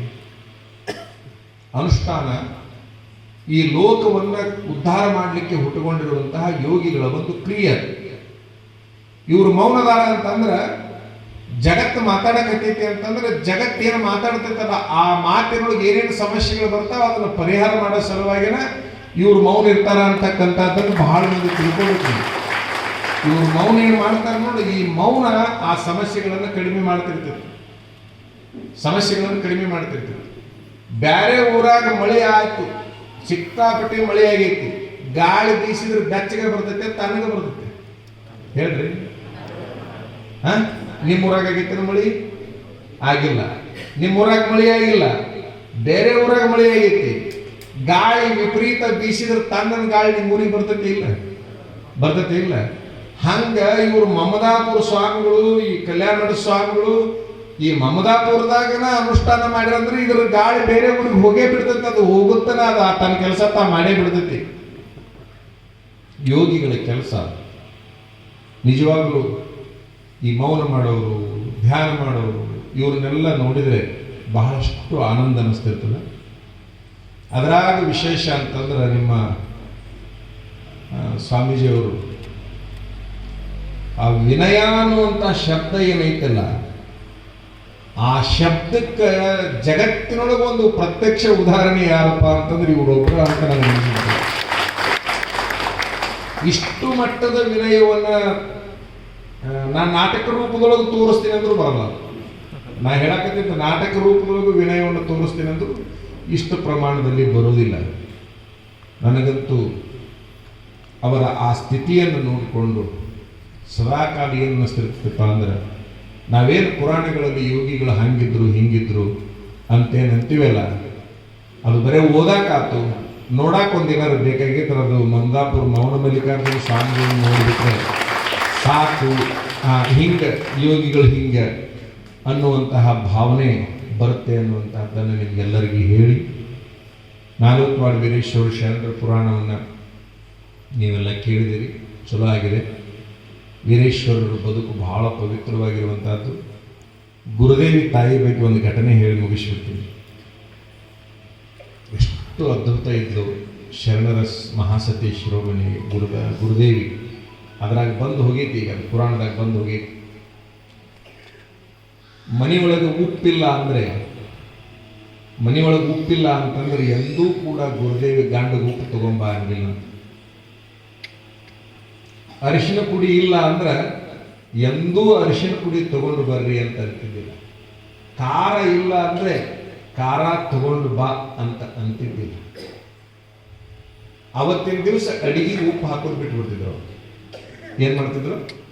ಉಪ್ಪಿಲ್ಲ ಅಂದ್ರೆ ಉಪ್ಪು ಹಾಕ್ತಿದ್ದಿಲ್ಲ ಅಷ್ಟೇ. ಖಾರ ಇಲ್ಲ ಅಂದ್ರೆ ಖಾರ ಹಾಕ್ತಿದ್ದಿಲ್ಲ ಅಷ್ಟೇ. ನೀವು ಉಪ್ಪು ಖಾರ ಹಾಕಿರೋದಿಲ್ಲ, ಯಾಕಂದ್ರೆ ಧಾರಾವಾಹಿ ನೋಡ್ತಿರ್ತೀರಿ, ನೆನಪು ಹಾರಿಬಿಟ್ಟಿರ್ತೈತಿ ನಿಮ್ಗೆ. ಧಾರಾವಾಹಿ ನೋಡುವಾಗ ಅದು ನೆನಪಾಗಿರೋದಿಲ್ಲ, ಅದು ಹಂಗಾಗಿ ಹೋಗ್ಬಿಟ್ಟಿರ್ತದೆ. ಹಂಗೆ ಅದು ಉಣ್ಣುವಾಗ ಅದಕ್ಕೆ ಗೊತ್ತಾಗ ಹಾಕೋ ಈಗೇನಾಗ ದಾಡಿ ಮ್ಯಾನದಿಟ್ಟು ಹಾಕೋ ಬರ್ದ ಅಂತಿರ್ತಾರೆ. ಇಷ್ಟ ಅಲ್ಲ ವ್ಯತ್ಯಾಸ ಏನಪ್ಪ ಅಂದ್ರೆ ಆಗಿನವ್ರಿಗೆ ಈಗಿನವ್ರಿಗೆ ವ್ಯತ್ಯಾಸ ಇಷ್ಟ. ಇವರು ಉಪ್ಪು ಹಾಕಿರೋದಲ್ಲ, ಎದ್ರ ಸಲುವಾಗಿ ಇದ್ರ ಸಲುವಾಗಿ ಇರ್ತೈತಿ, ಕೆಲಸ ಇರ್ತೈತಿ ಅಲ್ಲಿ ಟಿವಿ ಮುಂದೆ, ಹಂಗಾಗಿ ಆಗಿರೋದು. ಆದ್ರೆ ಅಲ್ಲಿದ್ದವ್ರು ಕೇಳ್ತಾರ ಗುರುದೇವಿನ, ಏನಮ್ಮ ಉಪ್ಪು ಹಾಕಲ್ಲ, ಖಾರ ಹಾಕಲ್ಲ, ತಗೊಂಡು ಬಾ ಅಂತ ಹೇಳ್ಬೋದಲ್ಲ. ಸತಿ ಅಂದ್ರೆ, ಹೆಂಡತಿ ಅಂದ್ರೆ ಇಡೀ ತನ್ನ ಬದುಕಿನೊಳಗೆ ಗಂಡಗ ಒಂದೇನಾದರೂ ಹೇಳಿದ್ರೆ ಆದೇಶ ಮಾಡಿದಂಗೆ ಆಗುತ್ತೆ. ನನ್ನ ಸತಿ ಧರ್ಮಕ್ಕೆ ಅದು ವಿರೋಧ ಆಗ್ತೈತಿ, ಹಂಗಾಗಿ ನಾ ತಗೊಂಡು ಬರ್ರಿ ಅಂದ್ರೆ ಆದೇಶ ಮಾಡಿದಂಗೆ ಆಗುತ್ತೆ ಅನ್ನೋ ಕಾರಣಕ್ಕಾಗಿ ನಾ ಹೇಳೋದಿಲ್ಲ, ಅದನ್ನ ಅವತ್ತು ಬಿಟ್ಟು ಬಿಡ್ತೀನಿ. ಅವ್ರಿಗೆ ಅದು ಗೊತ್ತಾಗ್ತೈತಿ, ತಗೊಂಡು ಬರ್ತಾರೆ. ಅಂದ್ರೆ ಬರೇ ಒಂದು ಉಪ್ಪು ತಗೊಂಡು ಬರ್ರಿ ಅಂದಿಲ್ಲ ಹೆಣ್ಣು, ಬರೇ ಒಂದು ಖಾರ ತಗೊಂಡು ಬರ್ರಿ ಅಂದಿಲ್ಲ ಗುರುದೇವಿ. ಹಾಗಾಗಿ ಅವರೆಲ್ಲ ಮಹಾಶಿವಶರಣೆಯರ ಆದರು ಅನ್ನೋದನ್ನ ನಾವೆಲ್ಲ ಆತ್ಮಾವಲೋಕನ ಮಾಡಿಕೊಳ್ಬೇಕಾಗತ್ತೆ. ಅವ್ರ ಬದುಕು ಎಷ್ಟು, ಅವ್ರಿಗೇನು ಅಂತ ದೊಡ್ಡ ಸಂಪತ್ತಿಗಿಂಪತ್ತಿದ್ದಿಲ್ಲ, ಆದ್ರೆ ಸಮಾಧಾನ ಎಷ್ಟಿತ್ತು ಅಂದ್ರೆ ಅದು ಲೋಕಕ್ಕೆ ಮಾದರಿಯಾಗಿತ್ತು. ಅಂತಹ ಸಮಾಧಾನದ ಬದುಕನ್ನು ಅವರು ಬದುಕಿದರು. ಅವ್ರ ಬದುಕು ಬಹಳ ಪವಿತ್ರವಾಗಿತ್ತು. ಅವರಿಗೆ ಒಂದೇನು ಮಗು ಆಗಿತ್ತಲ್ಲ ರುದ್ರಮ್ಮ, ಅವಳ ಬದುಕು ಲೋಕಕ್ಕೆ ಮಾದರಿಯಾಗಿತ್ತು. ಅಂತಹ ಬದುಕು ಹೇಗಿತ್ತು ಅನ್ನುವಂಥದ್ದನ್ನು ಕೇಳುವ ಭಾಗ್ಯ ನಿಮ್ಮದಾಗಿದೆ. ಈ ಕಾರ್ಯಕ್ರಮಕ್ಕೆ ಬರುವಂಥ ಭಾಗ್ಯನೂ ಕೂಡ ನಮ್ಮದಾಗಿದೆ. ಅನಿವಾರ್ಯವಾಗಿ ನಾವು ಬೇಗನೆ ಹೋಗಬೇಕು, ನಮ್ಮನ್ನು ಬೇಗನೆ ಬಿಡ್ರಿ ಅಂತ ನಾವು ಅವ್ರಿಗೆ ಹೇಳಿದ್ವಿ. ನಾವೇನು ಹೇಳಿಟ್ಟಿದ್ವಿ ಅಂದ್ರೆ ನಾವು ಬರೋದ್ರೊಳಗೆ ಪುರಾಣ ಮುಗಿದಿರ್ಬೇಕು, ಬಂದು ಕುಂತು ಕೂಡಲೇ ನಮ್ಮ ಕೈಯ ಮೈಕ್ ಕೊಡಬೇಕು ಅಂತ ಹೇಳಿದ್ವಿ. ನೀವು ಏನಾದ್ರು ಹೇಳ್ಕೊಂಡು ಬರ್ರಿ, ನಮಗೆ ನಿಮ್ಮನ್ನು ಹೆಂಗೆ ತರಬೇಕು ಅನ್ನೋದು ಗೊತ್ತೈತಿ ಅಂತ ಅವ್ರಿಗೆ ಗೊತ್ತಿತ್ತು. ಹಾಗಾಗಿ ಅಂತೂ ಒಟ್ಟು ಏನೇನು ಮಾಡಿ ಕೊನೆ ಕಾಲಕ್ಕೆ ಎಲ್ಲದನ್ನು ಮಾಡಿದರು. ಏನೋ ಒಂದು ಕಡೆಗೆ ಸಮಾಧಾನ, ಅವ್ರು ನೋಡಿ ಹೋಗೋದೇ ಸಮಾಧಾನ. ಆ ಶಿವಶಿವ ಶಿವಶಿವ ಅನ್ನೋದನ್ನು ಕೇಳೋದೇ ಒಂದು ಸಮಾಧಾನ. ಅವ್ರು ಹೊಸ ಗಾಡಿಯಾಗ ಕುಂದ್ರಿಸ್ಯಾರ ಇವತ್ತು. ಏನು ಮಾಡ್ಯಾರ, ನಾ ಮನೆ ಸರಿ ಬಂದಾಗ ಹಳೆಯ ಗಾಡಿ ಇತ್ತ, ಅದ್ರಾಗ ಹೊಲಕ್ಕೆ ಕರ್ಕೊಂಡು ಹೋಗಿದ್ರು. ನಾನು ಹೇಳಿದ್ದೆ, ಏನ್ರಿ ಇದು ಹಳೆಯದು ಭಾಳ ಆಗೈತಿ, ಅದು ಇವು ಹೆಂಗಾರ ಹೋಗ್ತೈತೆಪ್ಪ ಅನ್ನುವಂಗಿತ್ತು. ಇವ್ರು ಕೂಡ ಹಂಗೆ ಹೋಗಿತ್ತು. ಅದು ನೈಟೇ ಹೋಗೈತೆ ಯಾರಿಗೆ ಗೊತ್ತು. ಇಂಥ ಗಾಡಿ ಹೊಡಿತೀರ, ಇದ್ರ ತೊಗೊಂಡು ಎಲ್ಲ ಕಡೆ ಹೋಗ್ತೀವಿ, ಹಗಲು ರಾತ್ರಿ ಇದ್ರಾಗ ಅಡ್ಡಾಡ್ತೀವಿ ಅಂದರು. ಅವತ್ತು ನಾ ಹೇಳಿದೆ, ಈಗೇನು ಬ್ಯಾಡಿನ ಮೇಲೆ ಹೊಸ ಗಾಡಿ ಬರ್ಬೇಕು ನೋಡು ಅಂತ ಹೇಳಿದೆ. ಹೊಸ ಗಾಡಿ ತಂದೋಗಿತ್ತು. ಹೊಸ ಗಾಡಿ ತೊಗೊಂಡು ಸಿರಟ್ಟಿಗೆ ಬಂದಾರ. ನನ್ನ ಹಣಿಬಾರ್ಕ ಅವತ್ತು ಇಲ್ಲ ನಾನು ದೂರಾಗಿಲ್ಲ. ಅವ್ರು ಬಂದರು, ತಮ್ದು ಏನೈತೆ ಅದನ್ನು ಮಾಡ್ಕೊಂಡು ಹೋದರು. ಗಾಡಿ ಭಾರಿ ಐತಿ ಅಂತ ನಮ್ಮ ದೊಡ್ಡ ಅಜ್ಜ ಅವ್ರು ಹೇಳೋರು. ಏನು ರೀ ನಿಮ್ಮ ಗಾಡಿ ಭಾರಿ ಐತಿ ಅಂತಲ್ಲ, ಅದು ಎಂಥದೈತಿ ಅಂತ ನಾ ಕೇಳಿದೆ. ಇವ್ರು ಇವತ್ತು ಅದ್ರಾಗ ಕುಂದ್ರಿಸಿ ಕರ್ಕೊಂಡು ಬಂದರು. ನಾನು ಅದ್ರಾಗ ಕುಂದ್ರಿಸಿ ಕರ್ಕೊಂಡು ಬಂದರು. ಅವ ಡ್ರೈವರ್ ಮಂಜಾನ ಅಲ್ಲ, ಎಲ್ಲರ ಜಗತ್ತಿನೊಳಗೆ ಡ್ರೈವಿಂಗ್ ಮಾಡೋರು ಸಿನಿಮಾ ಹಾಡು ಕೇಳ್ಕೋತ ಡ್ರೈವಿಂಗ್ ಮಾಡ್ತಾರೆ. ಕೇಳಿಲ್ಲ ಆತ ಮಾರಾಯ ಗಾಡಿ ಚಾಲು ಮಾಡಿದ ಕೂಡ ಮೃತ್ಯುಂಜಯ ಮಂತ್ರ ಚಾಲು ಮಾಡಿದವ. ಮಠ ಬರೋ ತನಕ ನನ್ನನ್ನ ಕುರಿತು ಮೃತ್ಯುಂಜಯ ಮಂತ್ರನ ಹೇಳ್ಕೊಂತ ಬಂದ. ಇವ್ರಿಗೆ ಒಳ್ಳೇದಾಗಲಿ, ಇವ್ರಿಗೆ ಯಾವ ವಿಘ್ನ ಬರ್ಲಾರ್ದಂಗಿರ್ಲಿ. ಇವ್ರು ನನ್ನ ದುಬ್ಬದ ಮೇಲೆ ಕೈ ಇಟ್ಕೊಂಡು ಇವ್ರು ಕುಂತಿದ್ರ, ಅವ ಮಂತ್ರ ಹೇಳಕತ್ತಿದ್ದ. ಅಂತೂ ಒಟ್ಟು ನನ್ನನ್ನು ಕುರಿತು ಹಾರೈಸಿರುವಂತ ಮಠ ಮುಗಿಸಿದ್ರು. ನಾನು ಸುಮ್ಮನೆ ಕುಂತೆ. ಮಠ ಬರೋ ತನಕ ಕೈಯಾಗ ಒಂದಿಷ್ಟು ಹೂವು ಕೊಟ್ರ. ಆ ಹೂವು ಹಿಡ್ಕೊಂಡು ಸುಮ್ಮನೆ ಕುತ್ಕೊಂಡೆ. ಮಠ ಬರೋ ತನಕ ಅವ ಅಂದ ಇದೇನು ಮಠ ಮುಗಿಯೋ ತನಕ ಬರೋ ತನಕ ಮುಗೀತಿದ್ದಂಗೆ ಕಾಣೋದಿಲ್ಲ ಅಂತ ನನಗೆ ಒಂದು ಅರ್ಧ ದಾರಿ ಆದಮೇಲೆ ಗೊತ್ತಾಯ್ತು. ಅಂತೂ ಒಟ್ಟು ಮಠ ಬಂತು, ಮಂತ್ರ ಮುಗೀತು. ಏನು ಮಠ ಬಂದಿದ್ದಕ್ಕೆ ಮುಗೀತು, ಮಂತ್ರ ಮುಗಿದಿದ್ದಕ್ಕೆ ಮಠ ಬಂತು, ನನಗಂತೂ ಗೊತ್ತಿಲ್ಲ. ಒಟ್ಟು ಅದು ಅಲ್ಲಿಗೆ ಮುಗೀತು. ಆಗಿದ್ದ ಪರಿಣಾಮ ಏನು, ಮನಸ್ಸಿನ ಮೇಲೆ ಆಗಿದ್ದ ಪರಿಣಾಮ ಏನಂದ್ರೆ, ಸುಮ್ಮನೆ ಅಂತಿಂತಾವು ಬಳ್ಳು ಏನೇನಾರ ಮಾತಾಡ್ಕೊತ ಬರೋ ಬದಲಿ ಲೋಕ ಕಲ್ಯಾಣಕ್ಕಾಗಿ ನಮ್ಮಂಥ ಸ್ವಾಮಿಗಳು ದುಡಿತೀವಿ ಅಂತಂದರೆ, ನಮ್ಮಂಥವ್ರನ್ನ ಸಂಕಲ್ಪ ಮಾಡಿ ಯಾವುದೇ ದೋಷಗಳು ಬರಲಾರ್ದಂಗೆ ಮಾಡ್ಬೇಕನ್ನುವಂತಹ ಆ ಸ್ವಾಮಿಗಳ ಮನಸ್ಸೇನೈತಲ್ಲ, ಅದು ನನ್ನ ಮನಸ್ಸಿನ ಮೇಲೆ ಬಹಳ ಪರಿಣಾಮವನ್ನು ಬೀರಿತು. ಇವತ್ತಿನ ಸಮಾಜ ಈ ಸ್ವಾಮಿಗಳನ್ನು ಬಹಳ ಚಂದ ಅರ್ಥ ಮಾಡಿಕೊಂಡ್ರೆ ನಾವು ಮೌನ ಮಲ್ಲಿಕಾರ್ಜುನ ಸ್ವಾಮಿಗಳ ಕಾಲಕ್ಕೆ ಇದ್ದೀವಲ್ಲ ಅನ್ನುವಂಥ ಭಾವ ಬರುತ್ತೆ ಅನ್ನುವಂಥದ್ದನ್ನು ಈ ಸಂದರ್ಭದಲ್ಲಿ ಹೇಳಿಕೊಂಡು ಎಲ್ಲರಿಗೂ ಶುಭವನ್ನು ಕೋರುತ್ತೇವೆ. ನಮ್ಮ ವೀರೇಶ್ವರ ಶಾಸ್ತ್ರಿಗಳು ವಿವಿಧ ಘಟನೆಗಳನ್ನು ಹೇಳುವುದರೊಂದಿಗೆ ಪುರಾಣವನ್ನು ಹೇಳಿದರು. ಅವರು ಚಲೋ ಹೇಳಿದರು. ಈ ಹಾಡೋ ಧ್ವನಿನೂ ಭಾಳ ಚಲೋ ಐತಿ. ಬಹಳ ಖುಷಿ ಅನಿಸ್ತು ನನಗೆ ಆತನ ಧ್ವನಿ ಕೇಳಿ. ಎಲ್ಲದಕ್ಕಿಂತ ನಮ್ಮ ಕಲ್ಯಾಣ ಸ್ವಾಮಿಗಳು ಹಾಡಿದ್ದು, ಇವರು ಈ ಎತ್ತರದ ಮಟ್ಟಕ್ಕೆ ಹಾಡ್ತಾರಂತ ನನಗೆ ಗೊತ್ತಿರಲಿಲ್ಲ. ಒಂದು ಕಡೆಗೆ ಭಾಳ ವಿಚಿತ್ರ ಅನ್ನಿಸ್ತು. ನಾನು ಏನೋ ಹಾಡಬೇಕಂತ ಮಾಡಿಕೊಂಡವ, ಇವರಿಬ್ಬರು ಹಾಡಿದ್ದು ನೋಡಿ ಸುಮ್ಮನೆ ನನ್ನ ಪೆಟ್ಟಿಗೆ ಅಂದ್ರೆ ಧ್ವನಿ ಪೆಟ್ಟಿಗೆ ಏನೋ ಸುಮ್ಮನೆ ಮುಚ್ಚಿಟ್ಟಿವಿ ನಾವು. ಈ ಮಹಾಸ್ವಾಮೀಜಿಯವರು ಹಾಡಿದ್ದನ್ನು ಕೇಳಿ ವಿಚಿತ್ರ ಮನಸ್ಸಿಗೆ ಆನಂದ ಆಯಿತು. ಎಲ್ಲ ಕಾರ್ಯಕ್ರಮ ಬಂದಿದ್ದು ಖುಷಿ ಆಯಿತು. ಚಲೋ ಆಗಲಿ, ಒಳ್ಳೆಯದಾಗಲಿ ಅಂತ ಹರಿಸಿ ನಮ್ಮ ಮಾತನ್ನು ಮುಗಿಸ್ತೀನಿ.